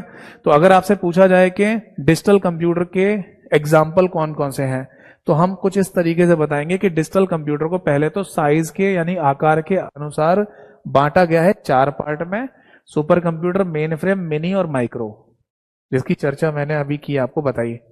और फिर माइक्रो कंप्यूटर के एग्जाम्पल हैं ये सारे जो हम आज के समय पर इस्तेमाल में ला रहे हैं। बताओ बेटा, बात समझ में आ गई या नहीं?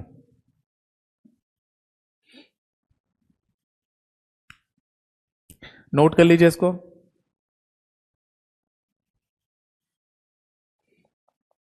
चलिए, अब मैं आपको है ना एक क्वेश्चन बताता हूं। इस क्वेश्चन को लिखिएगा नहीं, ऐसे देख लो बस। देखो, लास्ट ईयर यानी कि 2023 की अगर हम बात करें, 2023 की, तो एसएससी सीजीएल मेंस का पेपर हुआ। ये बात आप सभी लोगों को पता होगी कि एसएससी सीजीएल मेंस के पेपर में कंप्यूटर को कंपलसरी कर दिया गया है। अगर कंप्यूटर क्वालिफाई नहीं किया तो आपका एसएससी का पेपर क्लियर नहीं होगा, है ना। तो 2023 में एसएससी सीजीएल मेंस का पेपर था और वहां क्वेश्चन पूछा गया कुछ इस तरीके से। उन्होंने ये पूछा, क्वेश्चन में ये पूछा था नोटबुक क्या चीज है, नोटबुक क्या होता है।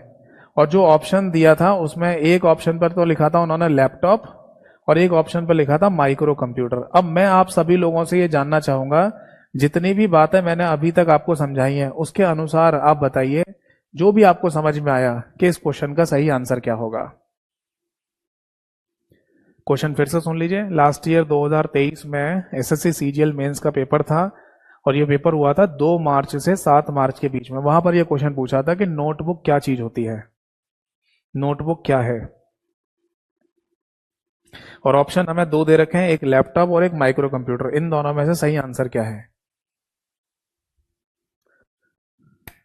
देखो बेटा, ऐसा हो सकता है कि आप में से बहुत सारे लोग हों जिनको नोटबुक नाम के कंप्यूटर के बारे में जानकारी हो, और ऐसा भी हो सकता है कि बहुत सारे लोगों को नोटबुक के बारे में पता ही ना हो कि ये नोटबुक क्या चीज है। तो मैं आपको पहले क्लियर कर देना चाहता हूं, फिर इसके आंसर की तरफ बढ़ेंगे। सुनिए जरा ध्यान से। हाँ, अंकुर जी ने भी लिखा है सर माइक्रो कंप्यूटर आंसर होगा। चलिए मैं आंसर बताऊंगा इसका सही आंसर क्या है, बट मैं आप सभी लोगों को पहले एक छोटी सी बात क्लियर कर दूं, और वो है नोटबुक क्या चीज होती है। सुनना जरा ध्यान से। देखो बेटा, हाँ मैं बता रहा हूं, ठीक है। सभी लोगों ने लिखा है सर माइक्रो कंप्यूटर आंसर होगा, ठीक है, पर पहले मैं कुछ बातें आपको समझा दूं। सुनिए, देखो 2014 और 15 के आसपास की बात है, 2014 या 15 की मान लीजिए। इससे पहले जो कंप्यूटर बनाने वाली कंपनियां थी वो नोटबुक और लैपटॉप नाम से 2 अलग अलग कंप्यूटर बना रही थी। ऐसा क्यों? देखो, लैपटॉप का सिंपल सा मतलब होता है एक पोर्टेबल कंप्यूटर जिसको आप कहीं पर भी रखकर इस्तेमाल में ले लो।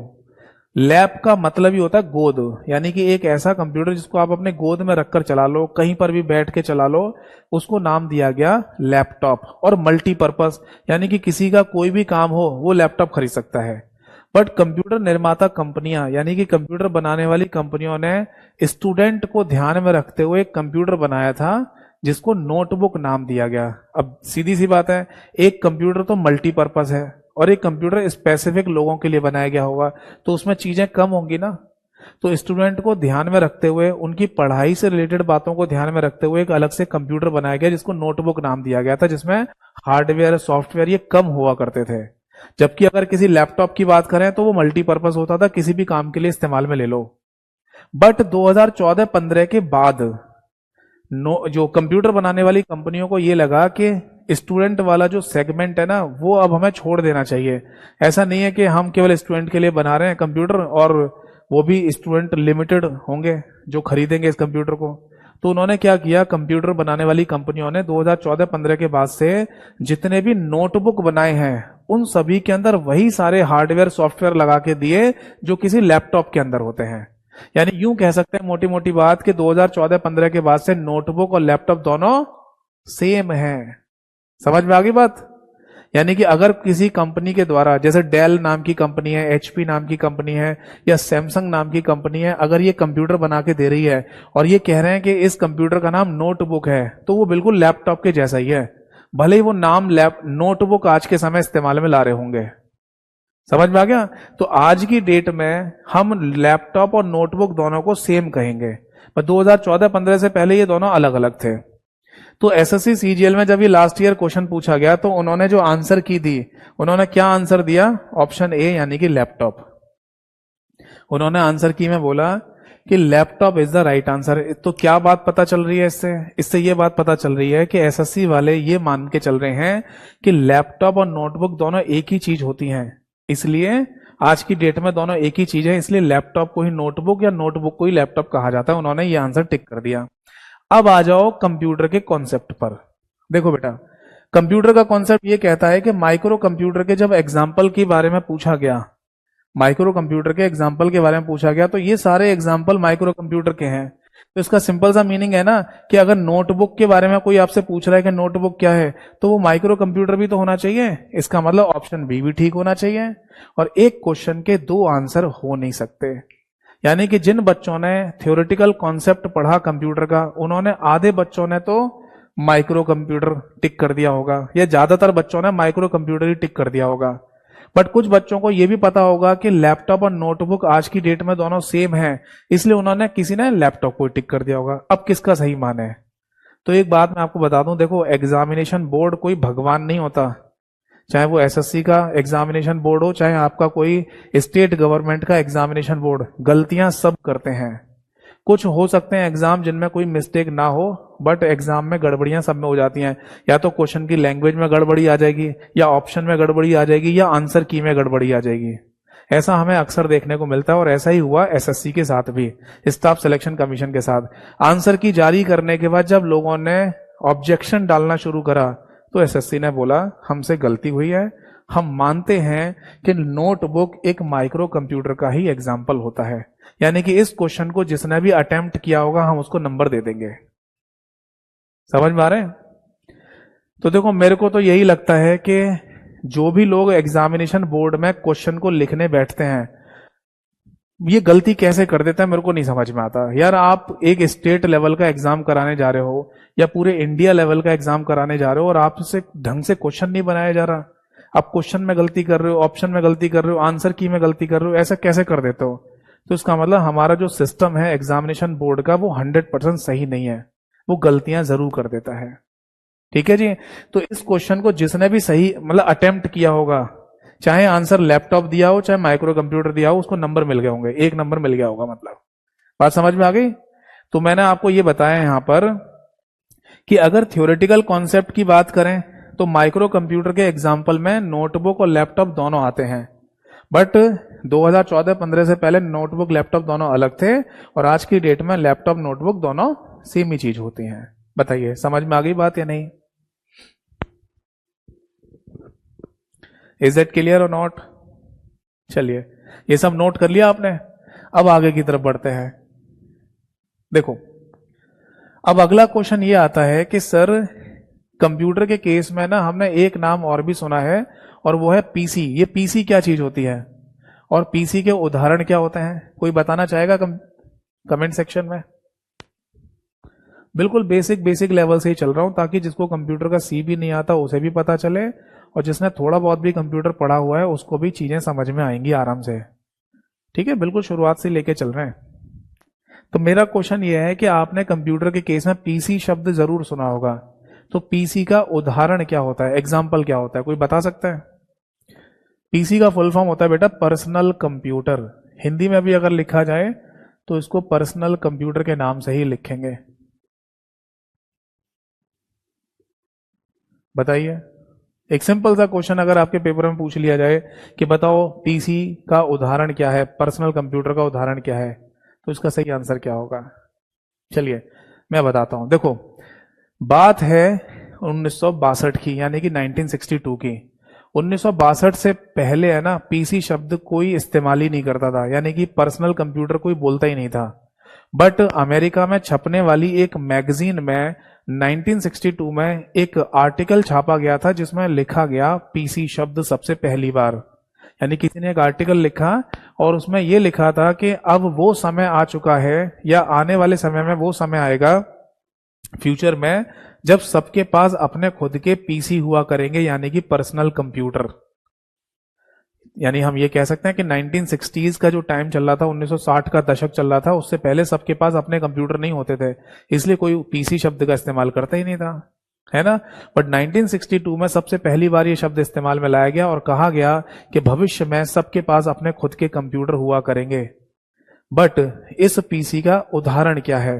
देखो, अगर पीसी के एग्जाम्पल की बात की जाए तो हमारे घर में या किसी कंप्यूटर लैब में टेबल पे जो फिक्स रखा हुआ कंप्यूटर आपको दिखाई देता है, यानी कि डेस्कटॉप कंप्यूटर, ये आपका पीसी है, यानी कि ये आपका खुद का पर्सनल कंप्यूटर कहा जाएगा। इसके अलावा अगर मैं यहां पर लैपटॉप को लिख दूं तो लैपटॉप भी है ना एक पीसी का ही एग्जाम्पल होता है। आप बोलेंगे सर हमने लैपटॉप को तो पीसी कभी नहीं सुना, हम तो पीसी उसी को बोलते हुए आ रहे हैं जो टेबल पे परमानेंट रखा हुआ कंप्यूटर होता है। तो बेटा मैं फिर से बता दूं कि पीसी का मतलब किसी टेबल पर परमानेंट रखा हुआ कंप्यूटर नहीं है। पीसी का मतलब आपका पर्सनल कंप्यूटर, और आपका पर्सनल कंप्यूटर आपका खुद का लैपटॉप भी हो सकता है नहीं? तो ये लोगों के दिमाग में ना एक भ्रांति होती है, एक भ्रम होता है कि टेबल पे जो फिक्स कंप्यूटर रखा रहता है ना, जिसको हिला डोलाते नहीं है, वही पीसी है। वो पीसी नहीं है, आपका लैपटॉप भी पीसी होता है। इसके अलावा अगर आपके पास कोई नोटबुक नाम का कंप्यूटर है तो वो भी बेटा आपका पर्सनल कंप्यूटर है, और अगर आपके पास कोई टैबलेट या टैब है तो वो भी आपका पीसी कहलाएगा। आप बोलेंगे सर क्या बात कर रहे हो, टैबलेट को भी पीसी कहते हैं? हाँ, टैबलेट को भी पीसी यानी आपका पर्सनल कंप्यूटर कहा जाता है।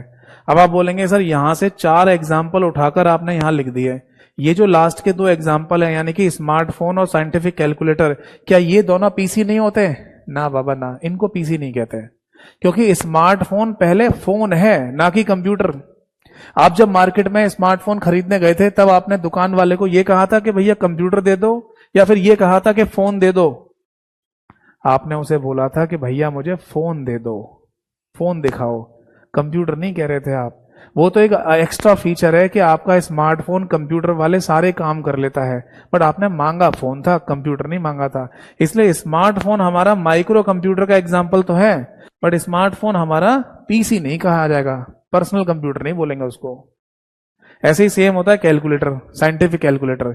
साइंटिफिक कैलकुलेटर का इस्तेमाल है ना हमें मैथमेटिक्स इक्वेशन को सॉल्व करने के लिए करना होता है, यानी एक लिमिटेड सेगमेंट में। ऐसा नहीं है कि साइंटिफिक कैलकुलेटर के द्वारा है ना हम अपना कोई मूवी देख सकते हैं, गाने सुन सकते हैं या फिर इंटरनेट चला सकते हैं, ऐसा कुछ नहीं होगा। इसलिए जो हमारा पर्सनल कंप्यूटर का काम है ना वो साइंटिफिक कैलकुलेटर नहीं कर सकता, इसलिए हम पर्सनल कंप्यूटर की कैटेगरी में साइंटिफिक कैलकुलेटर को भी नहीं रखेंगे। ठीक है भाई, नोट कर लीजिए, कोई डाउट है तो पूछिए।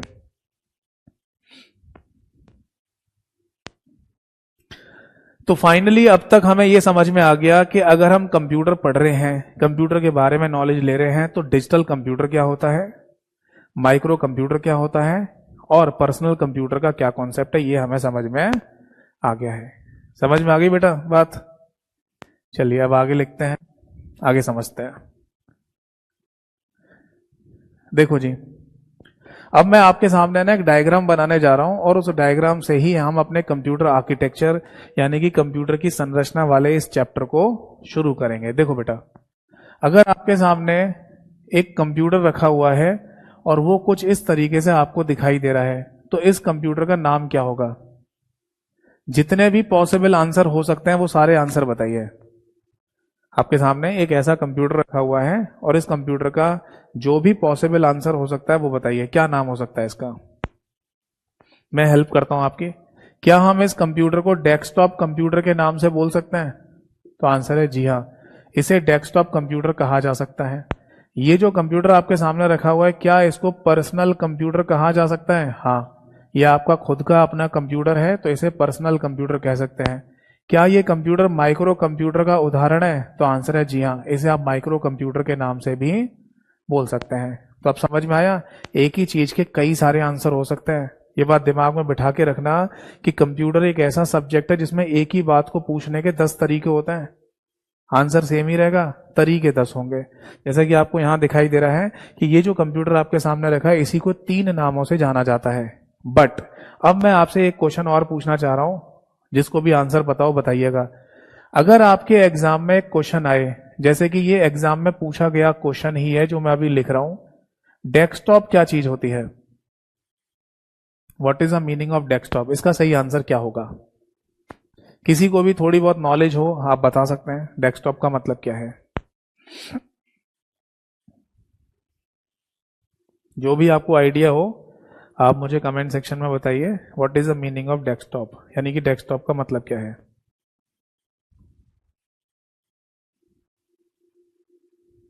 चलिए मैं आपको एक ऑप्शन देता हूं, बताना क्या ये ऑप्शन सही हो सकता है।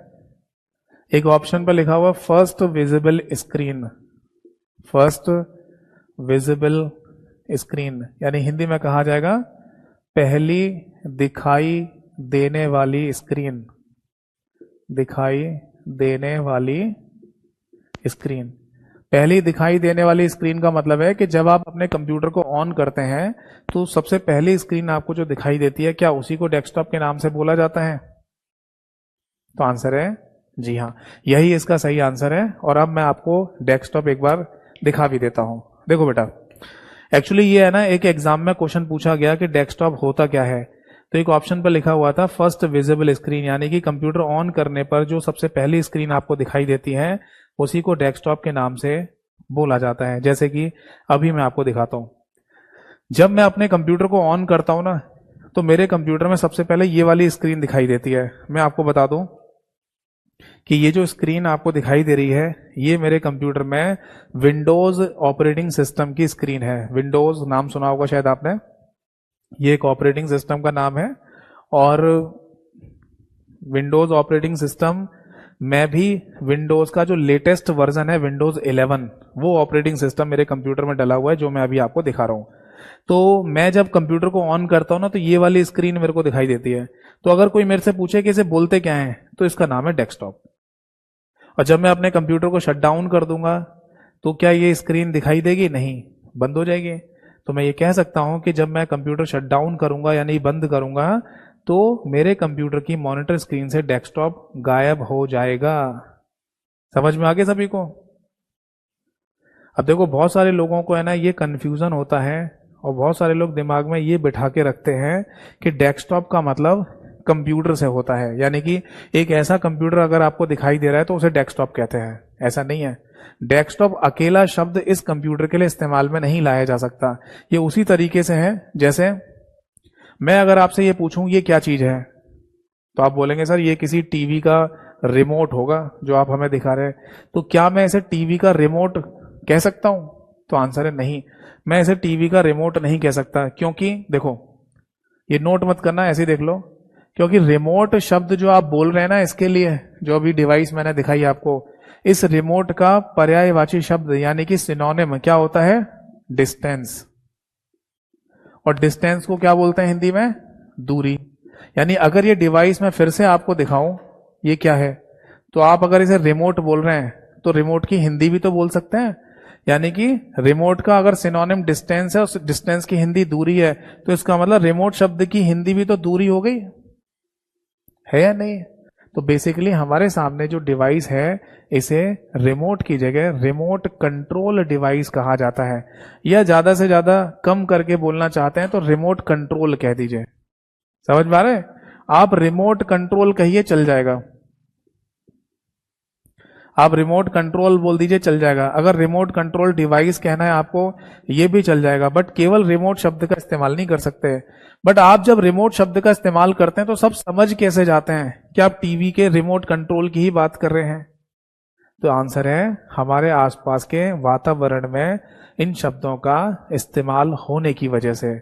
ये उसी तरीके से है, जब किसी का चेहरा आपको अच्छा नहीं लग रहा हो, चेहरा गंदा लग रहा हो, तो आप उस व्यक्ति से बोल देते ना, जा अपना थोबड़ा धो के आ, जा अपना थोबड़ा देख के आ, जा अपना थोबड़ा साफ करके आ। तो ये थोबड़ा जो शब्द आप बोल देते हो, ये क्या हिंदी का कोई शब्द है? हिंदी पूरी भाषा में थोबड़ा शब्द ही नहीं है। क्या ये थोबड़ा नाम का शब्द अंग्रेजी भाषा में लिखा हुआ है? नहीं, अंग्रेजी में भी नहीं है। क्या उर्दू भाषा में थोबड़ा शब्द का इस्तेमाल होता है? होता ही नहीं है। तो ये थोबड़ा शब्द आया कहां से? ऐसे ही बना दिया किसी ने। और जब इस शब्द को बहुत सारे लोगों ने बोलना शुरू कर दिया, तो लोग इससे समझने लग गए कि जब थोबड़ा शब्द बोला जाएगा तो शायद चेहरे की ही बात कर रहे हो आप। तो आज के समय हम किसी से मजाक में अगर ऐसे बोल रहे हैं, चल तेरा थोबड़ा साफ गंदा लग रहा है, धो के आ, उसको साफ करके आ, तो वो समझ जाता है कि आप उसके चेहरे की बात करो, चेहरा साफ करके आ, जबकि थोबड़ा कहीं शब्द नहीं होता। यानी कि आप गलत बोल रहे हैं। ठीक है, यानी आप एक ऐसा शब्द इस्तेमाल कर रहे हैं जो है ही नहीं। तो वैसे ही आप समझ लो कि जो डिवाइस आप यूज कर रहे हैं, यानी कि रिमोट कंट्रोल, इसके लिए अगर आप केवल रिमोट शब्द का इस्तेमाल कर रहे हैं तो गलत शब्द इस्तेमाल कर रहे हैं। ये नहीं करना आपको।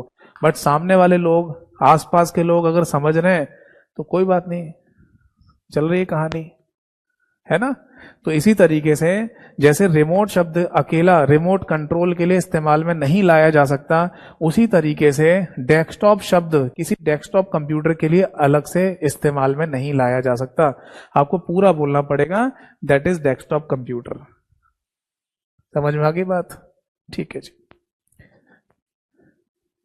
देखो, कंप्यूटर में है ना, मैं आपको बता दूं कि पूछा बेसिक ही जाना होता है। ऐसा नहीं है कि आपसे है ना, आपका कोई आने वाले समय में एग्जाम है, 10 20 30 क्वेश्चन आपके पेपर में पूछे जाने हैं, तो वहां पर बीटेक लेवल का कोई कंप्यूटर का कोर्स पूछा जाएगा, सिलेबस पूछा जाएगा, ऐसा नहीं है।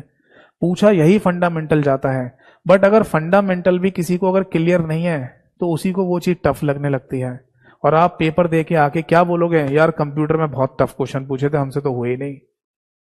समझ में आ रहा है? ये उसी तरीके से हो गया जैसे अंग्रेजी भाषा का बिल्कुल भी ज्ञान नहीं है, जिसको इंग्लिश का ABCD भी नहीं आता हो और आप उसे ABCD पे ही टेस्ट ले लो तो क्या कहेगा, भाई अंग्रेजी भाषा हमें नहीं समझ में आती, ये ABCD क्या चीज है। जबकि किसी अंग्रेजी सीखे हुए बच्चे से या किसी व्यक्ति से आप ABCD पूछोगे तो क्या बोलेगा, अबे क्या ABCD पूछ रहे हो यार, तुम कुछ ढंग की चीज पूछो। तो बस यही अंतर है, ठीक है। तो आपको अगर फंडामेंटल बेसिक भी क्लियर है, बहुत अच्छे से क्लियर है, तो आपको पेपर में क्वेश्चन समझ में भी आएंगे और आंसर भी दोगे, और वो बेसिक कंप्यूटर ही होता है जो आपसे पूछा जाता है। आगे बढ़िए, देखो ये जो डायग्राम मैंने आपके सामने अभी बनाया है, इसको या तो डेस्कटॉप कंप्यूटर कह दो, ये आपका पर्सनल कंप्यूटर भी है, और ये माइक्रो कंप्यूटर का एग्जाम्पल भी होता है। अब देखो, इस डेस्कटॉप कंप्यूटर में ये जो पार्ट आपको दिखाई दे रहा है, इसको तो बोलते हैं बेटा मॉनिटर। आप चाहें तो इसको डिस्प्ले के नाम से भी बोल सकते हैं, और कंप्यूटर की भाषा में एक नाम और भी होता है इसका, दैट इज VDU, जिसको विजुअल डिस्प्ले यूनिट के नाम से बोला जाता है। आप चाहें तो नोट कर लीजिए कि हमारे कंप्यूटर में रखे हुए मॉनिटर या डिस्प्ले को VDU यानी विजुअल डिस्प्ले यूनिट के नाम से भी बोल देते हैं। ये वाला जो पार्ट आपको दिखाई दे रहा है, इसको कीबोर्ड कहा जाता है, और कीबोर्ड का अपना हिंदी नाम भी होता है, दैट इज कुंजी पटल, ये भी बोल देते हैं, जिससे आप टाइपिंग करते हैं। ये जो डिवाइस आपको दिखाई दे रही है, इसको माउस कहते हैं, और हिंदी और इंग्लिश दोनों भाषाओं में इसे माउस के नाम से ही बोला जाता है। बट ये जो साइड में डब्बा आपको दिखाई दे रहा है, इसे क्या बोलते हैं, बताइए कमेंट सेक्शन में।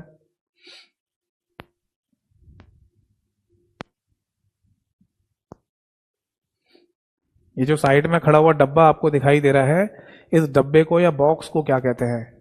आप कमेंट सेक्शन में आंसर बताइए। तब तक मैं कुछ बच्चों को ये बता दूं जो कमेंट में लिख रहे हैं इस टॉपिक से हटकर कमेंट्स। देखो बेटा, आप है ना इस टॉपिक से हटके जो कमेंट क्लास के बीच में कर रहे हैं ना, उन सभी कमेंट्स को रखिए क्लास के लास्ट के 15 मिनट के लिए, ठीक है। और शायद आपने फर्स्ट इंट्रोडक्शन क्लास देखी नहीं होगी, वरना मैंने वहां पर क्लियर बता दिया था कि हमारी 1.5 घंटे की क्लास है, जिसमें शुरुआत के 15 मिनट, शुरुआत के सवा घंटा हम रखेंगे अपनी थ्योरेटिकल क्लास के लिए, और लास्ट के 15 मिनट जो डाउट पूछना चाहें आप डाउट पूछिए। बट शुरुआत के सवा घंटे की जो क्लास है ना, उसमें जो टॉपिक चल रहा है उसके रिगार्डिंग अगर कोई डाउट आता है आपको तो पूछ सकते हैं, बट टॉपिक से हटके अगर डाउट पूछना है तो लास्ट के 15 मिनट में रखेंगे, ठीक है। तो अभी थोड़ा सा समय और बचा हुआ है, सवा घंटे की क्लास होने वाली है, फिर इसके बाद जो डाउट पूछना चाहे पूछते रहना।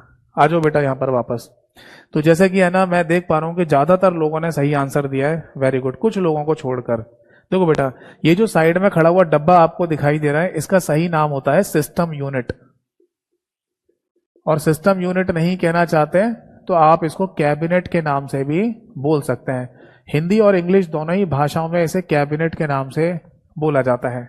अब सुनिए जरा, एक एग्जाम में पूछा गया क्वेश्चन, बीते कुछ समय पहले एक पेपर हुआ था जहां पर यह क्वेश्चन पूछा गया कि इनमें से टावर किसे कहा जाता है, टावर किसे बोलते हैं। हिंदी और इंग्लिश दोनों में ही टावर कहा जाता है। तो ये टावर शब्द किसके लिए इस्तेमाल में लाया जाता है, और ऑप्शन में लिखा हुआ था दैट इज कैबिनेट। क्या ये सही आंसर था? जी हाँ, ये सही आंसर था। अब बात ये आती है कि सर ये टावर क्या चीज है, और टावर को ही कैबिनेट कहते हैं, और ये सिस्टम यूनिट और कैबिनेट दोनों सेम चीज है।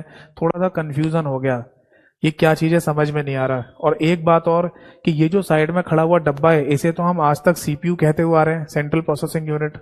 तो बेटा मैं आपको बता दूं कि अब हम बड़े हो चुके हैं, ठीक है, हमारी सरकारी नौकरी लगने वाली है, और हमारे अंदर मैच्योरिटी आ जानी चाहिए कि जिस डिवाइस को, जिन चीजों को जिन नामों से जाना जाता है वही नाम उनके लिए इस्तेमाल करें।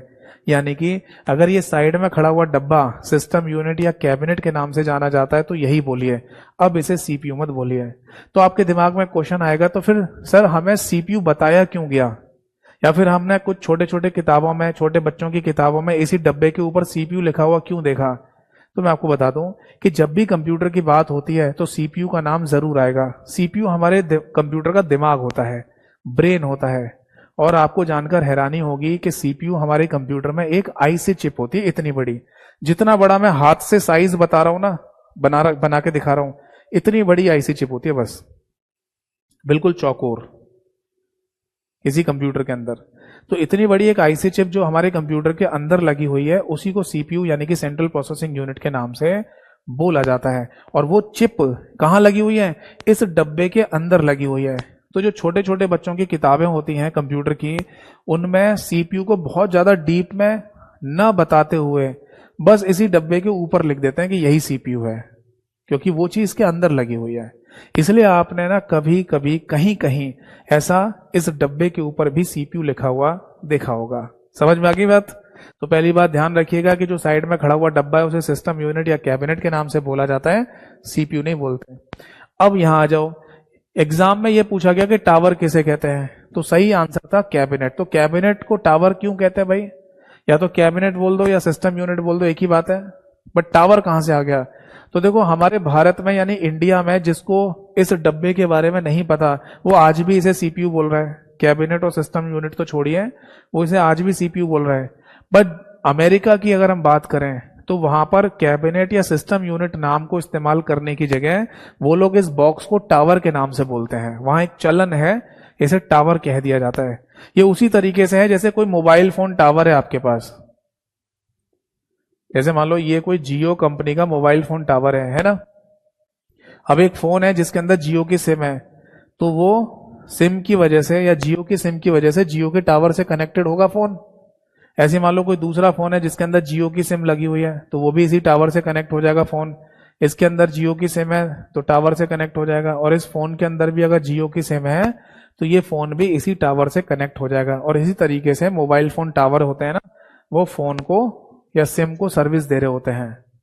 यानी अगर मैं जियो की सिम डाल के अपने फोन में किसी से कॉल पर बात कर रहा हूं तो इसी टावर की वजह से ही वो सिग्नल आ रहे होंगे या जा रहे होंगे।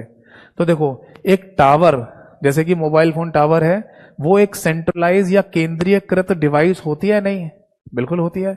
यानी कि सेंटर में खड़ी हुई एक डिवाइस और इसके आसपास की जितनी डिवाइस हैं वो सब इसी से कनेक्टेड है। यानी कि अगर इस टावर के पास में 4 फोन है तो चारों के चारों फोन इसी से कनेक्ट हैं या नहीं? और ये खड़ा हुआ भी है, तो इसे क्या बोलते हैं? टावर। ऐसे यहां देखो, ये भी खड़ा हुआ डिवाइस है और इसके आसपास जितनी भी डिवाइसेस होंगी सब इसी से कनेक्ट की जाएंगी। जैसे मॉनिटर, कीबोर्ड, माउस तो इसी से कनेक्टेड है ही। बट अगर आप अपने कंप्यूटर में प्रिंटर को कनेक्ट करना चाहोगे तो वो भी इसी से कनेक्ट करना पड़ेगा। मेमोरी कार्ड को कनेक्ट करना चाहो या फिर पेन ड्राइव वगैरह को कनेक्ट करना चाहो तो आपको इसी से ही कनेक्ट करना पड़ेगा।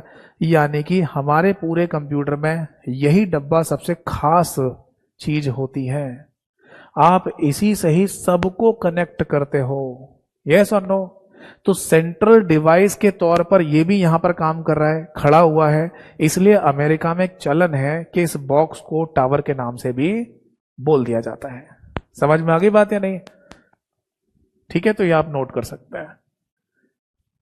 अब देखो बेटा, 2 मिनट का समय और लूंगा मैं, इसके बाद फिर जो भी आपके डाउट थे वो सब डाउट क्लियर करूंगा। एक्चुअली कंप्यूटर आर्किटेक्चर यानी कि कंप्यूटर की संरचना में हमें इसी डब्बे के बारे में पढ़ना शुरू करना होता है। यानी इस डब्बे को क्या बोलते हैं? या तो आप बोलिए इसे सिस्टम यूनिट या फिर इसको कैबिनेट के नाम से बोल दीजिए। ठीक है बेटा? और जब इस डब्बे को यानी कि कैबिनेट को खोल के आप देखेंगे तो आपको पता चलेगा कि इसके अंदर आपको मुख्यतः 3 चीजें देखने को मिलती हैं। सबसे पहली चीज है मदरबोर्ड, जिसको हिंदी में भी मदरबोर्ड कहा जाता है। और ये मदरबोर्ड बेसिकली एक ग्रीन यानी हरे रंग की बड़ी सी प्लेट होती है।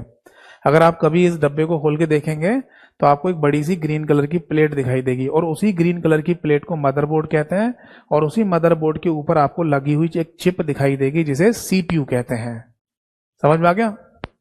इस मदरबोर्ड को है ना एक और नाम से भी बोला जा सकता है, दैट इज पीसीबी। यानी कि हम इसको प्रिंटेड सर्किट बोर्ड के नाम से भी बोल देते हैं। कई बार पीसीबी की फुल फॉर्म भी एग्जाम में पूछी गई है, तो ध्यान रखिएगा कि कंप्यूटर में लगे हुए मदरबोर्ड को प्रिंटेड सर्किट बोर्ड के नाम से भी बोला जाता है। इसके बाद इसी बॉक्स के अंदर है ना हमें एक और डिवाइस देखने को मिलती है जिसको हम हार्ड डिस्क के नाम से बोलते हैं। हार्ड डिस्क क्या चीज है? हार्ड डिस्क बेसिकली वो डिवाइस होती है जिसमें हमारा डेटा परमानेंट तरीके से स्टोर करके रखा जाता है। जब हम ये बोलते हैं ना कि हमने अपने कंप्यूटर में पीडीएफ फाइल, मूवी, गाने, सॉन्ग ये सब डाल रखे हैं, तो कंप्यूटर में कहां डाल रखे हैं? तो आंसर है हार्ड डिस्क में। एक हार्ड डिस्क नाम की डिवाइस होती है जो इस बॉक्स के अंदर लगी होगी, उसी में ही हमारा सारा डेटा परमानेंट स्टोर रहता है। यानी अगर हम कंप्यूटर में कोई फाइल डाल रहे हैं तो भी हार्ड डिस्क में जा रही है, और अगर हम जब कहते हैं ना कंप्यूटर में शट डाउन कर दिया, तो शट डाउन होने के बाद भी कंप्यूटर में सारा डेटा जो स्टोर है वो भी हार्ड डिस्क में होता है। ठीक है। और इसी बॉक्स के अंदर हमें एक और डिवाइस देखने को मिलेगी, वो है SMPS के नाम से, जिसको स्विच्ड मोड पावर सप्लाई के नाम से बोला जाता है। स्विच्ड मोड पावर सप्लाई, ये क्या होता है? देखो, आपके पास मोबाइल फोन का चार्जर है, होगा ही, मोबाइल फोन चार्ज किससे करोगे वरना? तो मोबाइल फोन के चार्जर में जो चार्जर या एडेप्टर जिसको आप बिजली के बोर्ड में लगाते हो, उस पर अगर आप गौर से पढ़ने की कोशिश करेंगे तो उस पर लिखा होता है कि ये 220 से 240 वोल्टेज का एसी करंट को लेगा। एसी क्या होता है? एसी का मतलब एयर कंडीशनर नहीं, जो हमारे घर में कमरे को ठंडा रखने के लिए इस्तेमाल में लाया जाता है। हम बात कर रहे हैं एसी एक करंट का नाम होता है जिसे ऑल्टरनेटिंग करंट कहते हैं। ठीक है जी। तो हमारे घर की दीवारों में जो बिजली के तार डले हुए हैं उनमें ऑल्टरनेटिंग करंट यानी एसी पावर सप्लाई फ्लो हो रही होती है। जबकि जितनी भी इलेक्ट्रॉनिक डिवाइस होती हैं, जितनी भी डिजिटल डिवाइस होती हैं, यानी कि कंप्यूटर पर आधारित आईसी चिप पर आधारित डिवाइसेस, उनके लिए जिस करंट की हमें आवश्यकता पड़ती है उसे डीसी कहते हैं, डायरेक्ट करंट, वो भी लो वोल्टेज का। तो आप गौर से पढ़ के देखना, उस मोबाइल फोन के चार्जर पर लिखा होगा कि ये इनपुट में तो 220 से 240 वोल्टेज का करंट ले रहा है, वो भी एसी, और जब ये निकालेगा जो तार के थ्रू मोबाइल फोन को भेजता है वो 10 से 20 वोल्टेज का डायरेक्ट करंट होगा। अब आप बोलेंगे सर एसी और डीसी में अंतर क्या है? देखो, ऑल्टरनेटिंग करंट है ना, इस तरीके से चलता है। अगर आपने फिजिक्स यानी भौतिकी पढ़ी है तो उसमें पढ़ाया गया था कि ऑल्टरनेटिंग करंट में ऐसे बदलाव होते हैं, इस तरीके से चलता है।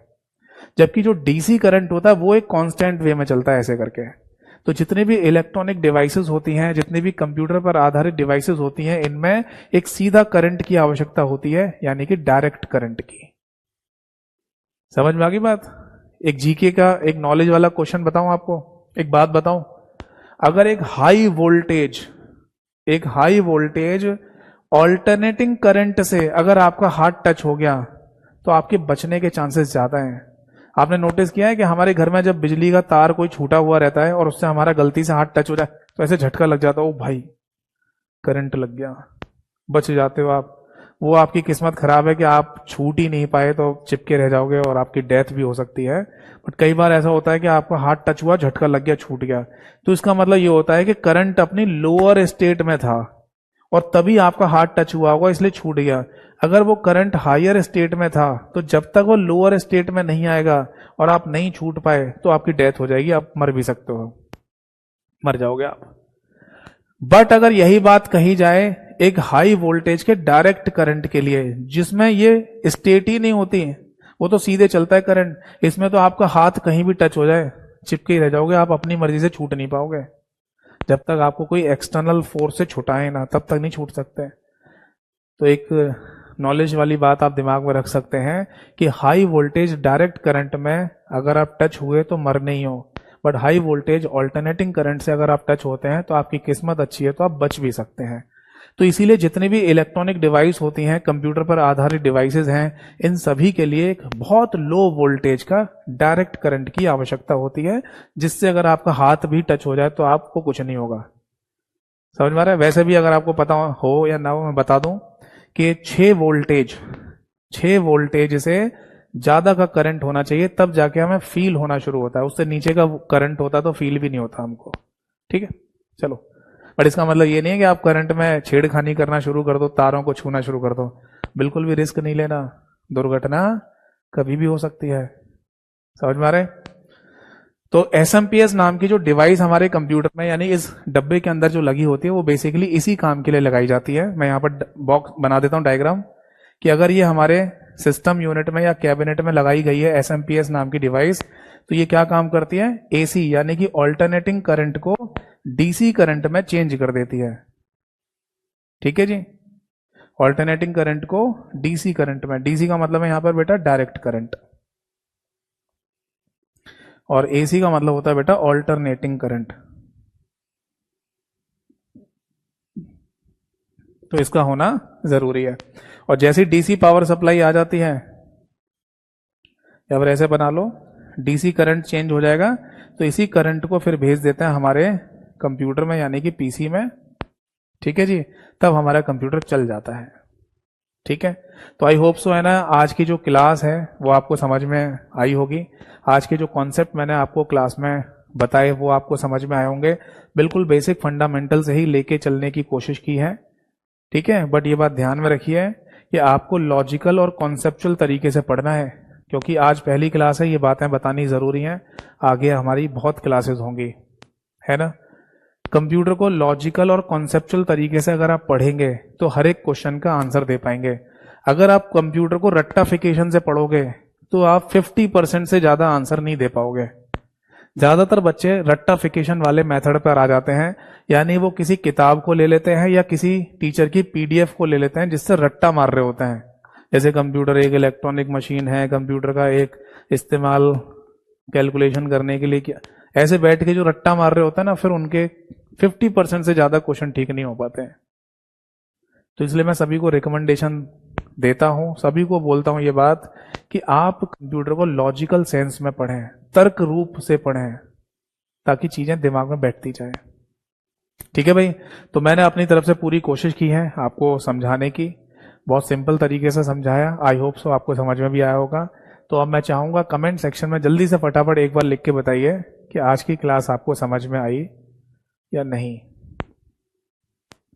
और वो बच्चे जो क्लास के बीच में डाउट पूछ रहे थे इस टॉपिक से हटकर, वो अब आप पूछ सकते हैं। ठीक है, एक बात और बता दूं कि अगर किसी ने मेरे साथ साथ प्रॉपर तरीके से ये नोट किया है, जैसे जैसे मैं नोट कराता जा रहा था, तो बहुत अच्छी बात है। और अगर कोई नोट नहीं कर रहा था और कोई नोट नहीं करना चाहता है तो कोई दिक्कत नहीं है। एज इट इज जैसे मैं बोर्ड पर लिख रहा हूं, पढ़ा रहा हूं, आपको समझा रहा हूं, इन सभी का कंप्लीट क्लास पीडीएफ, बोर्ड का कंप्लीट क्लास पीडीएफ आपको मेरे टेलीग्राम चैनल पर मिल जाएगा। टेलीग्राम चैनल की जानकारी मैंने क्लास के शुरुआत में आपको दी ही थी। ठीक है जी। एक बच्चे का कमेंट आया है, सर मेरा एग्जाम एमपी सीपीसीटी का 7 सितंबर को है। ठीक है, अब आप कोई भी डाउट पूछ सकते हैं, आज की क्लास खत्म। ठीक है, जल्दी जल्दी पूछिएगा। बच्चे ने लिखा है, सर मेरा एग्जाम एमपी सीपीसीटी का 7 सितंबर को है, यानी कि अभी क्या चल रहा है, अगस्त, अगला ही महीना सितंबर है, तो आपके पास ज्यादा से ज्यादा वही 20-22 दिन का टाइम होगा, है ना। आपने कल जो सिलेबस बताया था वही सिलेबस है। मैं एक शासकीय जॉब में हूं और मेरे पास लास्ट मौका है ऑफिस में सर्टिफिकेट देने का। सर मैं कैसे तैयारी करूं, मेरा एग्जाम क्लियर हो जाए। देखिए, पहली बात तो राहुल शर्मा जी, आपने थोड़ी सी देर की है ना। देर का मतलब समझ रहे हैं, ये वैसे ही समझ लो जैसे हम किसी एग्जाम को क्लियर कर सकते हैं, बट हम उसकी तैयारी बहुत लेट शुरू करते हैं तैयारी करना, तो फिर 50-50% चांस है, या तो क्लियर हो भी सकता है या नहीं भी हो सकता। मैं पता है हमेशा सभी लोगों को बोलता हूं, सभी लोगों को, कि अगर आपका कोई भी एग्जाम है तो उसकी तैयारी कम से कम 6 महीने पहले कर दो शुरू।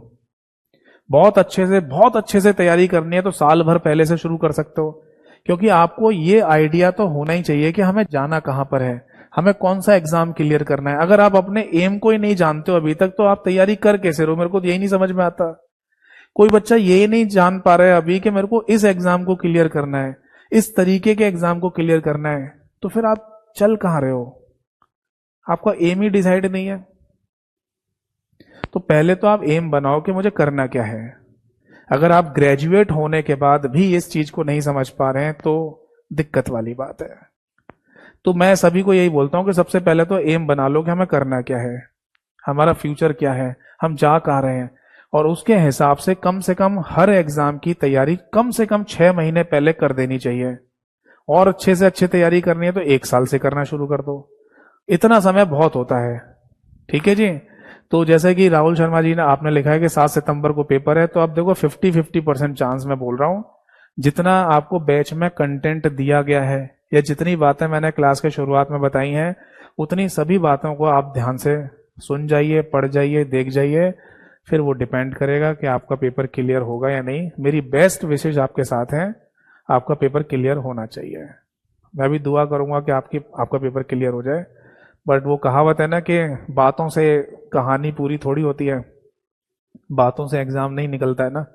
तो बात बनाने से मेरे ना तो आपका एग्जाम निकलेगा, और ना ही अगर आप बात बनाएं आपका एग्जाम निकलेगा। एग्जाम निकलता है, एग्जाम क्लियर होता है पढ़ाई करने से। तो थोड़ा सा है ना, मतलब लेट आपने शुरू किया। अगर यही है ना, आप 2 4 5 महीने पहले, 6 महीने पहले से तैयारी करना शुरू कर देते तो डेफिनेटली एक ही बार में पेपर निकल जाता है, एक बार में ही। चलिए और पूछे। एक बच्चे ने लिखा है सर पीसी क्या होता है। देखो, पीसी मैंने अभी बताया तो था, पीसी का मतलब होता है पर्सनल कंप्यूटर, आपका खुद का कंप्यूटर। मैंने आपको बोला भी था कि 1962 में 1962 में अमेरिका में एक मैगजीन में छपा था सबसे पहले, न्यूयॉर्क टाइम्स नाम की एक मैगजीन है, उसमें छपा था पीसी शब्द, यानी कि पर्सनल कंप्यूटर। तब किसी ने ये बोला था या लिखा था उस समय कि आने वाला समय वो होगा जब सब लोगों के पास अपने खुद के पर्सनल कंप्यूटर हुआ करेंगे, अपने पीसी हुआ करेंगे। तो अगर आपके सामने ये कंप्यूटर रखा हुआ दिखाई दे रहा है तो आप इसे पीसी बोल सकते हो, बट केवल इसी के लिए पीसी शब्द इस्तेमाल करो ऐसा नहीं होना चाहिए, क्योंकि पीसी आपका पर्सनल कंप्यूटर होता है, खुद का कंप्यूटर, जो कि लैपटॉप भी हो सकता है, नोटबुक भी हो सकता है, टैबलेट भी हो सकता है। समझ में आ गया। चलिए, तो जैसा कि मैं देख पा रहा हूं आप किसी का कोई डाउट नहीं है, तो आज की क्लास और आज की सभा यहीं पर समाप्त होती है। अगली क्लास में फिर मिलेंगे, और आई थिंक कल की क्लास हमारी ऑफ रहेगी क्योंकि 15 अगस्त है, और 15 अगस्त को आपको पता ही है क्या होता है, तो इसलिए शायद छुट्टी रहेगी कल की। तो फिर मिलेंगे हम आई थिंक 16 अगस्त को, और 16 अगस्त को इसके आगे का जो पार्ट है वो मैं क्लियर करूंगा, आपको पढ़ाऊंगा कि एक्चुअल में मदरबोर्ड का कॉन्सेप्ट क्या है, हार्ड डिस्क का कॉन्सेप्ट क्या है, और एसएमपीएस का तो खैर मैंने आपको बता ही दिया। ठीक है जी। तो अपने चिर परिचित जानने वाले लोगों को बताइएगा कि अगर आपको कंप्यूटर की तैयारी करनी है तो यतिन सर के साथ कंप्यूटर की एक ही बार में परफेक्ट तैयारी आप कर सकते हो, जिससे आपके हर एक एग्जाम में आपको फायदा मिले। थैंक यू सो मच सभी को। जय हिंद, वंदे मातरम।